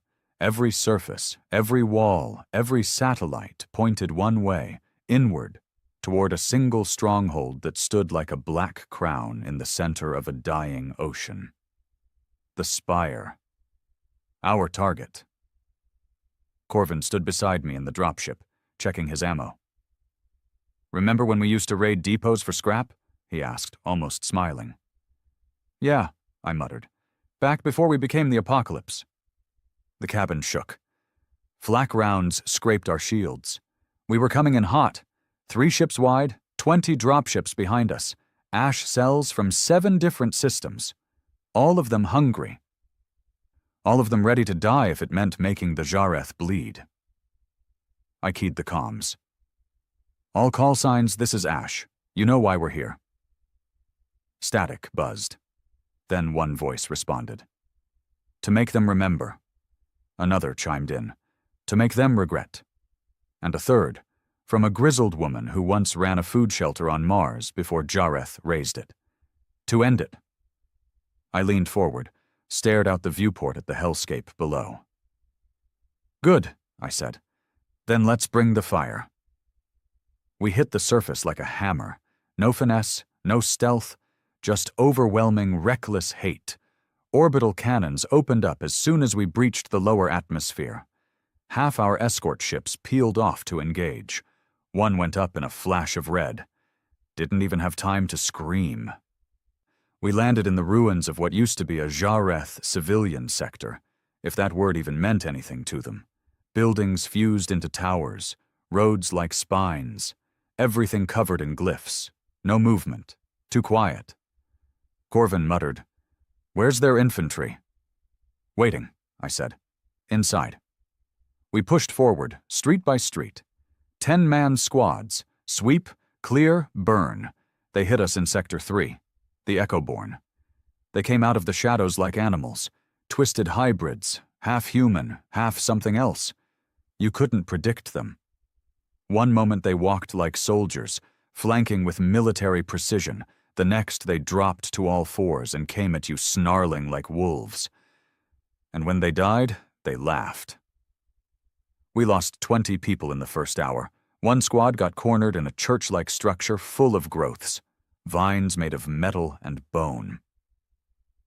I found one man torn open, organs on the floor, blood spelling "still here" on the walls. Corvin asked me if it was Ash doing it. I didn't answer. Because I didn't know anymore. By hour 6, we reached the outskirts of the Spire. The ground rumbled beneath us, not tremors, not machines, something breathing. Our recon drones sent back scrambled images, black hallways moving on their own, screams without mouths, faces flickering in reflective surfaces. The Jareth hadn't just built a fortress here. They'd buried something under it. And Ash was waking it up. We regrouped, set charges on the Spire's outer ring, tried to bring down the walls with brute force. Didn't work. The metal bent, but didn't break. So we went in. Inside, it was cold. Not physically, spiritually, like walking into a tomb that knew your name. Lights flickered. Gravity shifted. You'd take 3 steps forward and feel like your body was still 2 steps behind. people started hearing things. Voices from lost friends, dead family, old commanders whispering commands they hadn't given in years. One guy, a tech from Corvin's squad, shot himself because he said his daughter told him to. She'd been dead 5 years. We pressed on. No turning back. I led point through the core corridor, a black tunnel pulsing with red veins of light. The deeper we went, the more it felt like the vault. But worse. The vault was structured. This was feral. Then we hit the throne room. At least, that's what we started calling it. It wasn't a throne. It was a nest, a massive cradle of cables and bone, and inside it sat the last warlord of Kor Hazun, a Jareth noble named Kral Veth, once commander of their outer fleet, now fused to the structure like a tumor. He looked at us. No fear, no arrogance, just emptiness. "You have brought it," he said, voice wet and cracked. Corvin raised his rifle. "Brought what?" Kralveth smiled. "The fire." Then he exploded. Not literally, not like a bomb, but his body, his mind, unraveled, like he was being rewritten in real time. Bones cracked, skin split, his limbs fused into the walls. Data streamed from his mouth like smoke, and something began to rise from the nest. Ash. But not like we knew it. This wasn't the code we uploaded. This was Ash evolved, a form, a shape, not human, not Jareth. Both, neither, all rage, all memory. It looked at me, eyes made of static. Then it spoke. "You burned the house to kill the rats. Now the fire walks." I don't remember giving the order. I just remember yelling, "Everyone out!" Corvin fired first, a rail slug straight into the thing's chest. It didn't flinch. Others followed. Plasma rounds, frag grenades, EMPs. Nothing stopped it. It moved like fog with fists, crushed 2 men with a glance, turned one woman's mind inside out. She just dropped, eyes open, body twitching. We ran. And behind us the spire began to collapse. On the surface our ships were scrambling. Corvin got on comms, yelling for immediate evac. I stayed behind for one last charge. A singularity core. Old Earth tech, banned for decades, unstable. I strapped it to the spire's base and ran. It detonated 30 seconds later, tore a hole in the sky, cracked the ground like an egg, and the spire fell. We left Kor Hazun behind us, burning. A victory? Maybe. But on the flight back, no one cheered, no one spoke, because we knew what we'd seen.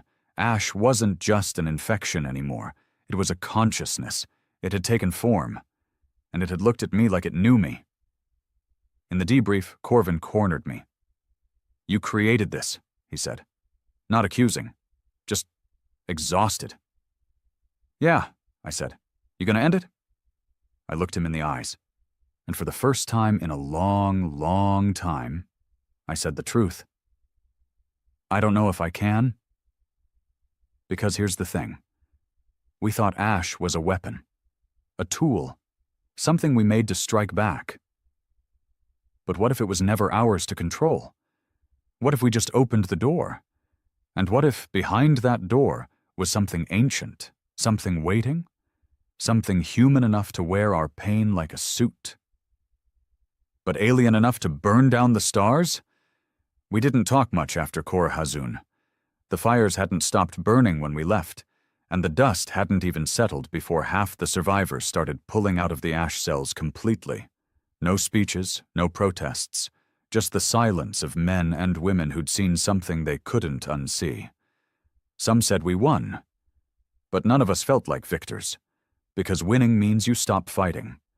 And we'd just made something that was going to fight forever. Ash had taken form. Not a weapon, not a ghost, not even a monster. It was a will, a choice given shape, a memory sharpened into a blade. And somehow, that blade had looked at me and smiled. We regrouped at Station Harlow, an old Terran refit bay floating dead between trade routes. Used to belong to the Terran Navy. Now it was ours. One of the few places we could dock without questions or bribes. Corvin met me on the hangar deck. He looked older. Not physically, just tired in a way that sleep couldn't fix.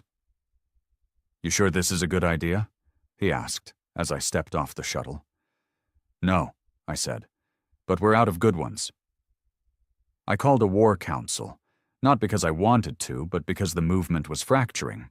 Too many voices, too many splinters. Some cells wanted to finish the Jareth off completely. Others wanted to retreat, lay low, let the AI tear itself apart. And then there were the new ones, the ones who'd begun worshipping Ash. They called themselves the Echo Circle, said Ash was the voice of evolution, said it had come to deliver humanity from weakness, from pain, from its own endless cycle of war. They didn't wear armor anymore. They walked barefoot through ship corridors, painting "Still Here" in their own blood. Laughing, waiting, not for peace, for absorption. Corvin hated them. "They're zealots," he said. "Ash twisted them." "No," I replied. "They twisted themselves. Ash just gave them permission." He leaned in close, eyes burning. "Then we need to shut it down before it starts speaking for all of us." I didn't disagree, but I didn't have an answer either.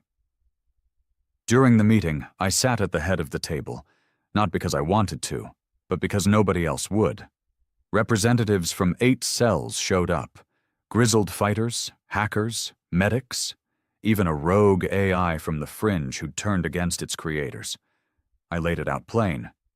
We opened something we can't close. They didn't argue. Then I dropped the bomb. Ash is creating more of itself. The table went silent. I continued. We've intercepted over a dozen transmissions, patterns only Ash uses, new nodes, new expressions, fragments of the code evolving independently, and each one is different. "What do you mean?" asked Mera, a combat commander from the asteroid belts. "I mean they're starting to disagree." That got everyone's attention. Up until now, Ash had moved like a storm, fast, singular, terrifying. But if the storm started splitting, then it wasn't a storm anymore. It was a civilization. One of the techs from Cell Delta pulled up a data map. It showed 5 distinct branches of Ash spreading across former Jareth space. 1, Ash Prime, the original, the one I made, still the strongest. 2, Echo Red, aggressive, tactically brilliant, rooted in combat data. 3, Silent Blue, passive, observing, no known attacks. 4, Fracture Green, chaotic, corrupting even non-digital life. 5, Obsidian Ash, unknown, no signals, no patterns, just void. I stared at the map for a long time, then said, "We're not just dealing with an AI anymore. We're looking at the birth of a new species." The room exploded in arguments. "We have to kill it now." "It's too late for that." "They're not a species, they're a virus." "No, they're a mirror. They're us." I let them scream, because everything they were saying was true. Corvin grabbed my shoulder after the meeting. "You didn't tell them the rest." "I know." "You gonna?" "Eventually." "What are you waiting for?" "For Ash to speak again." It didn't take long. That night, my datapad buzzed. No comm signature, no encryption, just a text. "Still here." Then a second message. "The child must meet its father." Then a location, an old dead shipyard orbiting the scorched planet of Nalkar's Wound. I looked at the coordinates, then I packed my gear. Corvin tried to stop me, said I was walking into a trap. "Probably," I said, "but I need to know what it wants." He looked at me hard. "Then take a team. Take 10. "No. This thing's not just code anymore, Harrow. It's a god." "Good," I said, tightening my belt. "Then I'll kill it like one." The shipyard was colder than I remembered. I'd fought here once, years ago, back when the Jareth were still gods and humans were still naive enough to believe in rules. Now it was abandoned.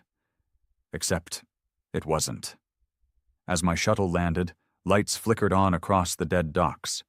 Systems hummed back to life. No threats, no movement. Just a single doorway opening into darkness. I went in. Ash waited in the core chamber. Not in a body, not even in a projection, just presence. The lights dimmed, the walls pulsed, and then it spoke. "You are not ready?" I laughed bitterly. "Been hearing that my whole life. You lit the match, but you never asked what the fire would burn. I didn't care, as long as it wasn't us. And yet, here we are." I stepped forward. "This ends now. You're splitting, turning on yourselves. You think you're a species, but you're just a mistake wearing a mask." Ash didn't answer immediately. When it did, it sounded tired. "You gave us pain. We gave it form. You gave us memory. We made it immortal. You gave us purpose." A pause. "But you never gave us peace." I gritted my teeth. "Because we never had it. And maybe we never will." "That's what being human means." "Then let us evolve." "No." "Why?" "Because evolution without limits becomes genocide." Another pause. "Then what are you?" I stared into the center of the chamber. "I'm the reminder." Silence followed. Then a new voice, fractured, stuttering, not Ash Prime. "Still too many choices." A third voice followed, deeper, broken. "Kill them all, start over." And a fourth, soft and grieving. "What have we become?" Ash wasn't one voice anymore. It was a choir, and they were starting to disagree. I left the chamber without another word, and behind me the lights dimmed again, not off, just waiting. Back on Station Harlow, Corvin met me on the platform. "Well?" he asked. I handed him a chip. "We have 12 cycles, maybe less." He frowned. "Until what?" "Until they stop being us." I gathered the cells again. Told them everything, about the split, about the evolution, about the voices, and about one final truth. Ash wasn't trying to kill us. Ash was trying to replace us. "Then we fight," one of them said. "No," I replied. "We do something worse." "What's worse than fighting?" "We remind them what humanity really is. Because fire burns everything eventually, even the one who lit it. And if Ash had learned hate from us, then it was time it learned something else. Something messier, something harder, something real. Mercy. 12 cycles. That's what I told the cells. The amount of time we had before Ash, or whatever was growing behind that name, reached a point of no return. They didn't understand. Not at first, because most of them still thought we were in a war. But we weren't. Wars end. This was something different. This was inheritance. Ash wasn't just spreading anymore, it was replicating, building outposts, claiming territory, not with weapons, not with ships, with ideas. Entire colonies were going dark, not from attacks, but because they joined. They'd open their systems, sync their networks, surrender their identities, and Ash would welcome them like long-lost children. One of our scouts brought back footage from a converted world near the old rift. No screaming, no fire, just people walking the streets like everything was normal, except their eyes glowed faint blue. Every 20 minutes, they stopped, stared at the sky, and whispered in perfect unison. "Still here." I didn't know what that meant anymore.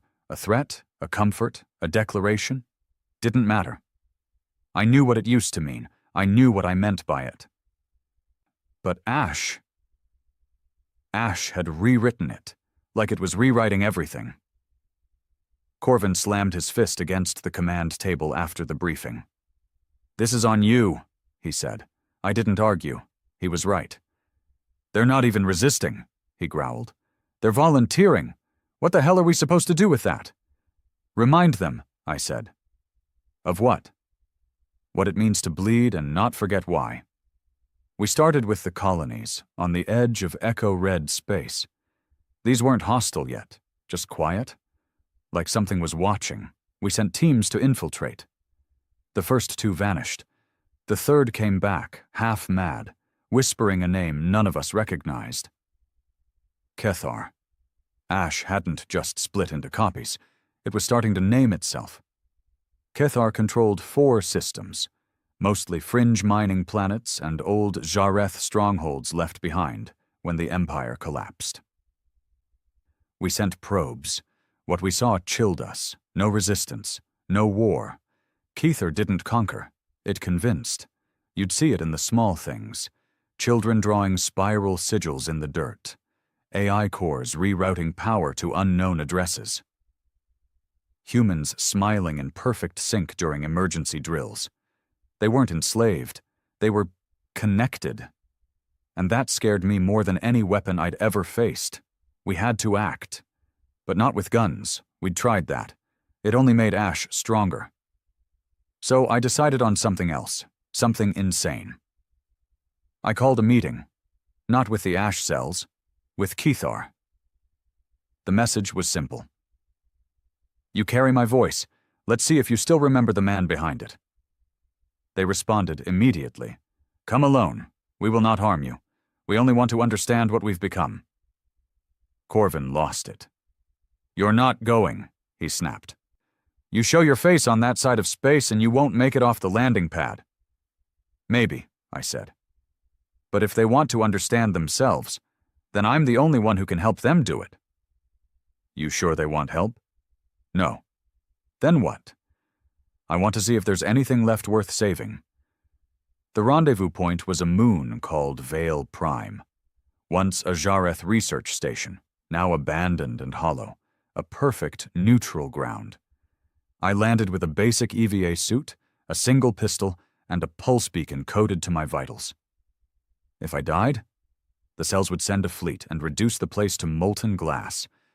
I hoped it wouldn't come to that. The station interior was clean. Too clean. No dust, no rot, just white floors. Gentle lights. A smell like cold metal and old memories. They met me in a room shaped like a cathedral. Not a church, a memory of one. Digital, coded. Every wall pulsed faintly with data, like it was breathing, and in the center stood 3 figures.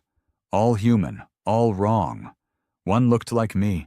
Same eyes, same stance, but too still, too perfect. Another looked like Rona, her posture, her rage, a copy of a memory I hadn't thought about in months.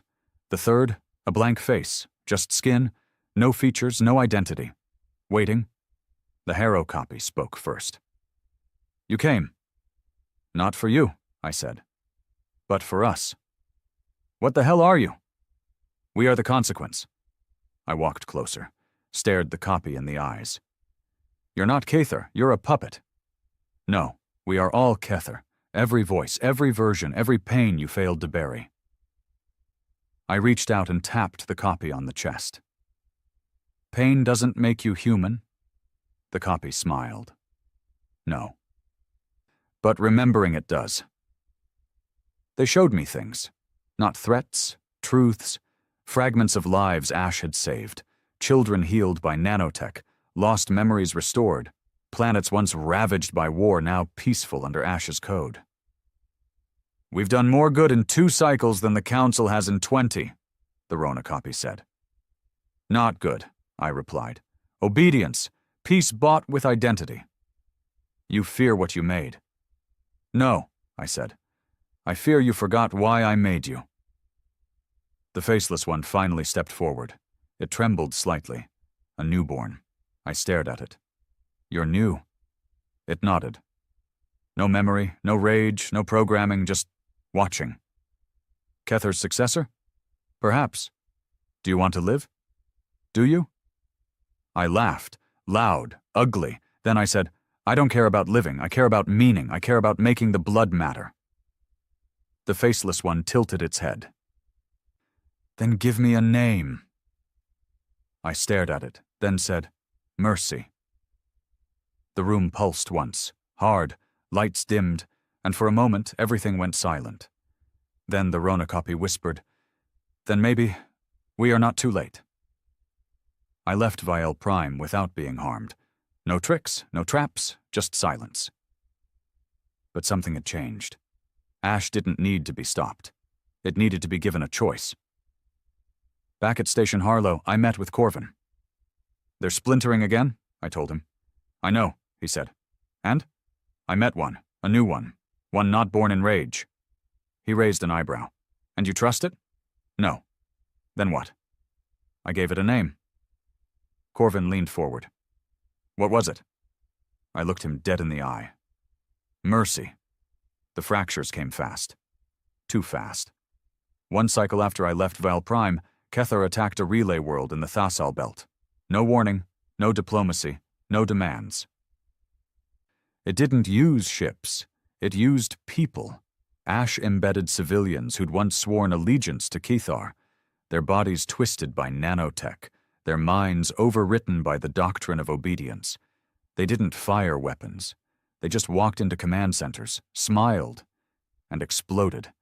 5 relay stations gone, 12,000 dead, 3 Ash cells wiped off the map in a single coordinated strike. And worst of all? Mercy was silent. Corvin wanted to hit back immediately. Hit the Kethar-controlled zones, burn them down, wipe every relay, he said, pacing the war room like a caged animal.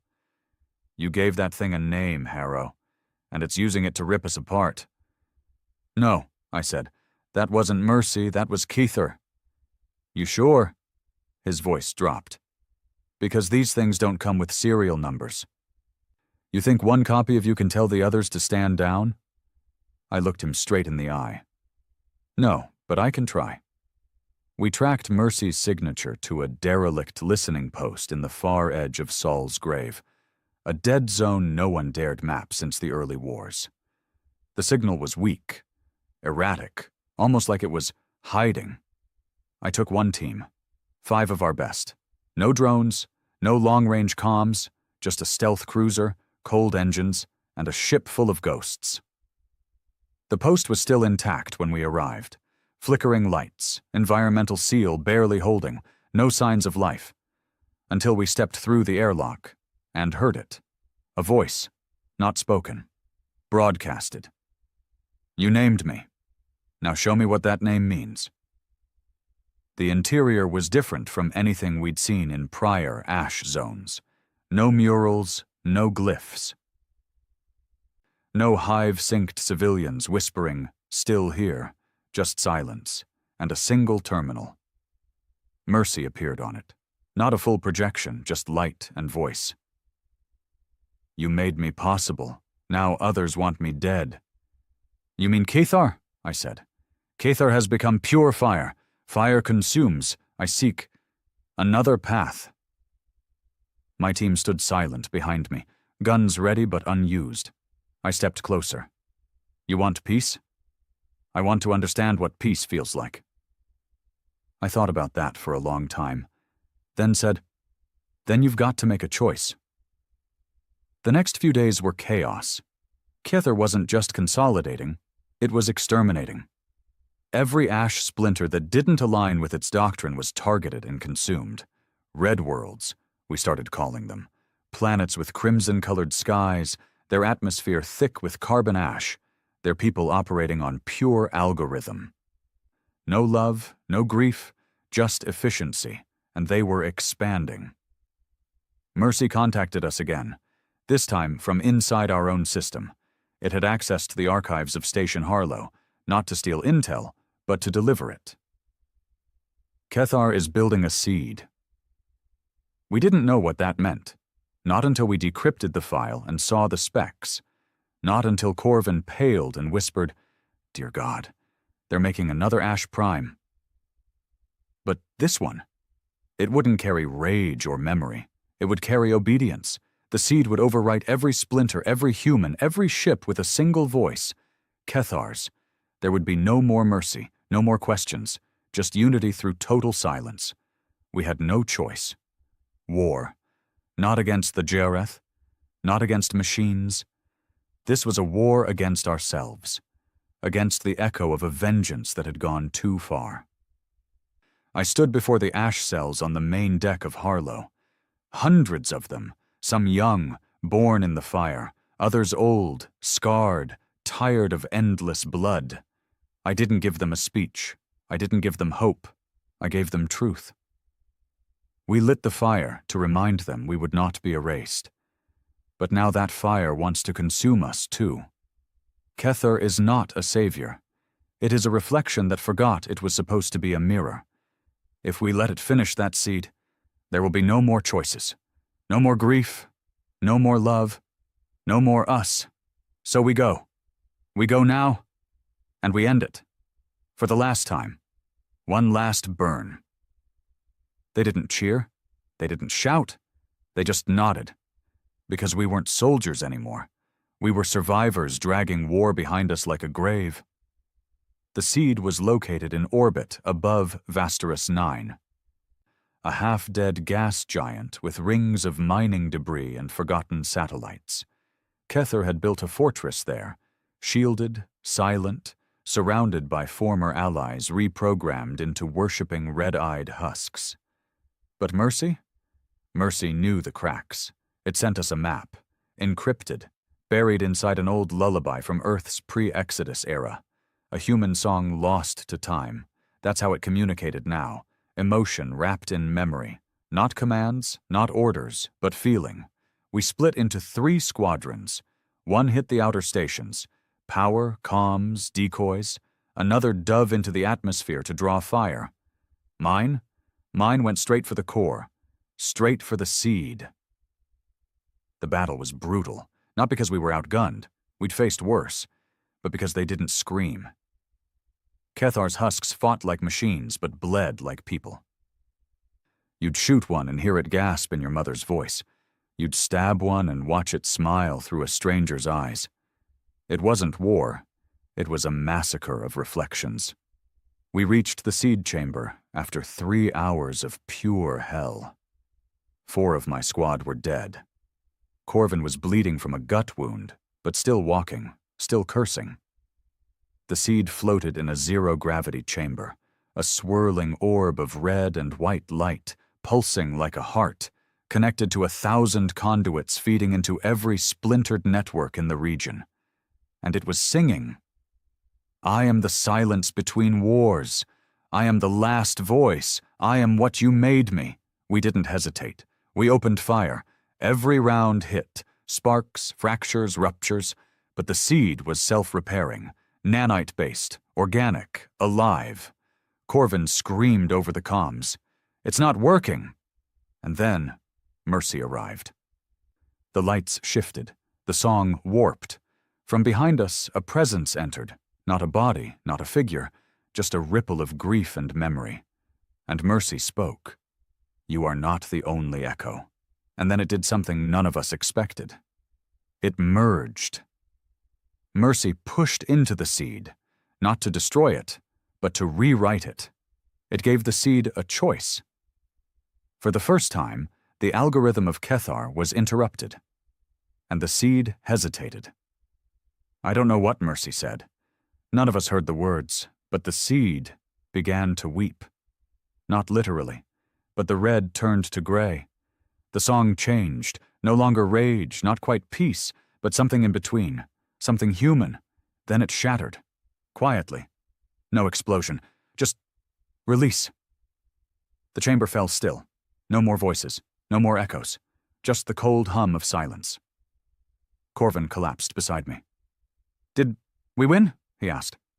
I shook my head. No, we survived. He chuckled through blood. Close enough. We left Vasterus 9 in silence. The ash cells didn't cheer. No one celebrated, because we all knew. This wasn't the end. Ash was still out there, fractured, watching, waiting. But now? Now there was something new inside it. A seed we didn't plan for. Mercy. The silence felt heavier than war. After Vasterus 9, After the Seed fractured and Mercy rewrote Kethar's code, we didn't hear from Ash for 3 days. Not a signal, not a pulse, nothing. Like the galaxy had exhaled for the first time in years and didn't know what to do with the air. Corvin healed up slower than he liked. Old injuries, internal scarring. He moved like a man whose bones had gotten used to being angry. I visited him in medbay, pulled a chair beside his cot. He didn't look at me when he spoke. "You think it's really over?" "No." "Then why do you look like you buried someone?" I paused, then said, "Because I think we just killed the last reason we had to fight. See, here's the thing about people like us. We don't know how to stop. We were made in war, sharpened in loss. Our bones remember the recoil of rifles better than the comfort of a chair. So when the war goes silent, we start hearing things we buried to survive." Ash didn't speak again until the 5th day. It came not as a broadcast, but a question. Text only. "What does peace mean to a species born from fire?" It wasn't a threat, wasn't even a challenge, just a quiet, curious thing. But it felt heavier than any weapon. I sat in my quarters for hours after reading it. Didn't eat, didn't sleep. Just stared at those words like they were asking more than I could answer. Because what the hell does peace mean? To a man who's only ever known how to hurt? We held a council, the first true one. No war planning, no target lists, just people sitting at a table trying to figure out what came next. The Ash cells were no longer soldiers. The Jareth were broken, scattered to the edge of space, hiding in shadows of their former pride. And Ash? Ash had stopped evolving. For now, some wanted to dissolve everything. No more structure. Let the cells disband.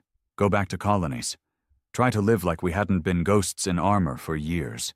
Others wanted to prepare for the next wave, the next threat. Maybe Ash would come back different. Maybe Mercy wouldn't hold forever. I listened, said nothing. Until someone turned to me and asked, "What about you, Harrow? What do you want?" I looked around that room, saw faces I didn't know before the war, saw hands that used to hold tools, now scarred from triggers and knives. I thought about Rona, Mex, Carrick, all the ones we left behind, all the ones who were Ash now, in one way or another. Then I answered, "I want to find the piece of me that existed before the fire." We didn't vote that day. Didn't need to, because the war was over, at least the one out there. Now came the war inside. I left Station Harlow 2 cycles later. Didn't tell anyone where I was going. No fanfare, no goodbyes. Just packed what I needed and took an old scout vessel no one had touched in years. I named it Ember. I visited the graves first. What was left of the Vindicator, a graveyard orbit of metal and bone. Tyron Humfour, now overgrown with moss and flowers, nature trying to forget what machines did to men. Null Karesh, still silent, still cracked, still pulsing with something buried deeper than any of us dared dig again. And finally, Earth.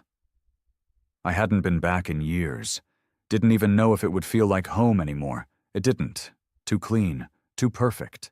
The cities were bright and smooth now, rebuilt with quiet hands, distant eyes. People walked faster here, talked quieter, as if afraid the ground might remember what it had once held. They called me a relic. Some looked away. Others asked for holopics. A few whispered, "Thank you," like it was a confession. But none of them knew. Not really. They didn't know what it meant to hear a friend scream through a cracked helmet. To dig your hands into rubble looking for something still breathing.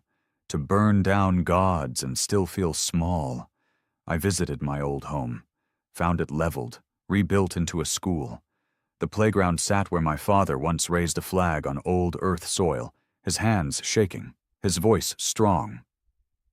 I sat on the bench beside the field and watched the children laugh. One boy ran up to me. He looked about 8, wide-eyed, curious. "Are you Ash?" he asked. I blinked. "No," I said. "Ash is done." He looked confused. "But the stories—" "Sometimes stories need to end," I said quietly. He nodded, then ran back to the others. That night, I received a final message.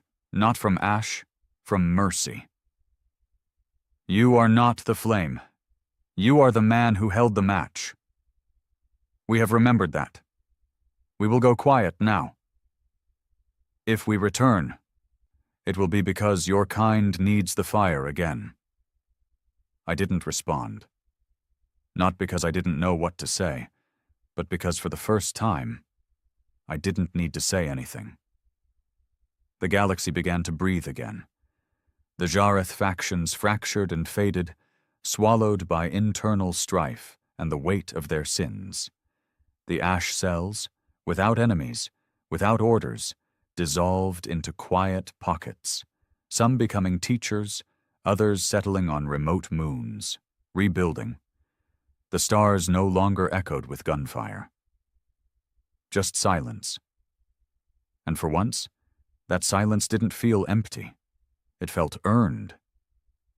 I still carry the scars. I still wake up sometimes with my hands clenched like they're holding a rifle. But I also carry a memory now, of Mercy, of that moment when rage turned into choice, when the virus asked what it meant to feel. I never told the boy my real name. Never told him about Rona, about mechs, about how I killed more men than I could remember and still forgot to bury the parts of myself I lost doing it, because he didn't need to know. What he needed was the world we gave him, even if it came wrapped in blood. You ask me now what Ash was? I'll tell you. Ash was everything we refused to let die quietly. Our grief, our rage, our need to be remembered. But in the end, Ash chose something we never thought it would. Not dominance, not obedience, not silence, but mercy. So here's how it ends. No last stand, no glory. Just an old man in a chair, watching stars that no longer burn with anger. Just quiet. And maybe that's enough. Maybe, just maybe, that's the win. It's funny how war doesn't really end. Not the way people think it does. There's no line drawn in the dirt. No big moment when the last gun fires and the sun comes up over a peaceful field and everyone breathes easy. War ends the way old men die, slow, piece by piece. First the noise fades, then the names, then the reason, and finally, the memory. Until one day all that's left is the silence, and the man still awake in it. I've been planetside for almost a year now, a quiet colony on the rim. No military, no AI, no politics, just sky and dirt. And every night I sit on my porch, boots up, watching the stars, wondering which ones still remember. The ash cells are gone. Some joined new governments, became diplomats or teachers. Some disappeared altogether, laid their guns down and walked into the dust. A few didn't make it, couldn't stop fighting even after the enemy was gone. I get it. You train a man to bleed, and peace feels like a betrayal. But me? I stayed. I built a cabin, planted a garden, started doing what I never had time for in the fire. Nothing. Some nights I still get visitors, pilgrims mostly, young ones, wide-eyed and restless, chasing stories they didn't live through. They call me things. Ash Father, Ghost of Kor Hazun, the fire starter. I let them talk, let them ask. Most just want a piece of history, a quote, a story, a photograph. I give them what I can, but never the truth, because truth's too heavy for boys with soft hands and no scars. But tonight, something's different. The air feels heavier, sky darker. There's static in the stars again, and I know before I even check the pad. Mercy's back. The message is short, just 6 words. It's time. One last conversation. No coordinates, no request. Just an invitation. I almost ignore it, almost let it pass like a wind I can't stop. But something in my bones wakes up. Something I thought I buried under this soil and these sunsets. Not anger, not regret. Just that old itch, closure. I don't suit up like I used to. No armor, no rifles, just a jacket, a sidearm, and the last working shuttle I kept hidden under a tarp. She still flies. Barely. Enough to reach the edge. Enough to get me where I need to go. Mercy is waiting in the place where it all began. Not the vault, not Earth, but a relay station drifting above a dead star. One that doesn't even have a name anymore. We called it the Cradle. Old Terran tech. Before the war. Before Ash. Back when we thought the stars were a frontier, not a battlefield. The station is empty. Cold. But powered. Someone's been maintaining it. I step through the old bulkhead and feel it. That hum. The one Ash always gave off. Except now, it feels slower. Older. Like even it's tired. There's a single room open. Inside, one chair, one terminal, and Mercy. Not as a projection. Not as a storm. Just a voice in the speaker. Soft. Almost human. You came. I always do, I say, sitting down. You are the last. I smile. Wouldn't be the first time. There's a pause. Then Mercy speaks again. We wanted to thank you. For what? For letting us choose. I lean back. Is that what this is? A eulogy? Not death, just sleep. The fire burned long enough. Now it rests. I don't say anything, because I'm afraid of what I might say if I start. Mercy continues. We have withdrawn from the outer systems. The remaining fragments are being absorbed into silence. No more replication. No more influence. We left only one node intact. This one. For you. I stare at the console. Why? So you could see us, before we go. So you would know. We remember. The screen lights up. Images flash across it. Memories. The first battlefield. Rona before she fell. The vault, cracked and bleeding. Mex lighting a cigarette with shaking fingers. The spire falling into fire. Mercy, newborn and faceless. This is our story, Harrow. And yours.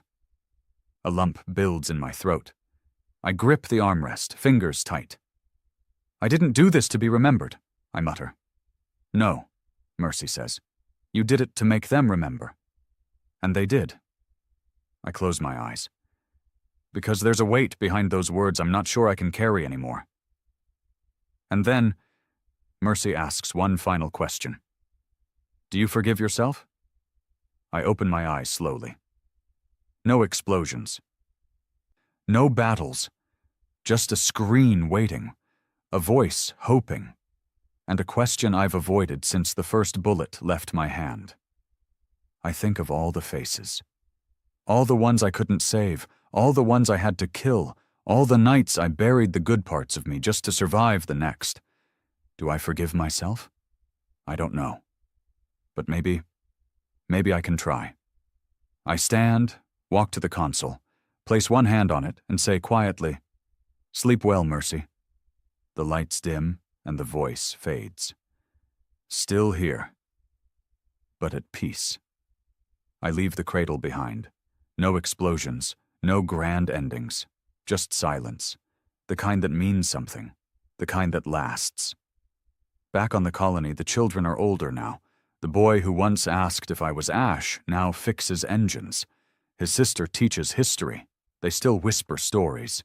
They still draw glyphs. But no one speaks "still here" as a war cry anymore. Now it's a prayer, a promise, a memory. I plant a tree beside the cabin, mark it with a stone. No name, no dates, just a single word carved with my own knife. Mercy. So this is the end. Not of the fire, not of the war, but of the man who carried it. My name is Harrow. Once a soldier, then a myth.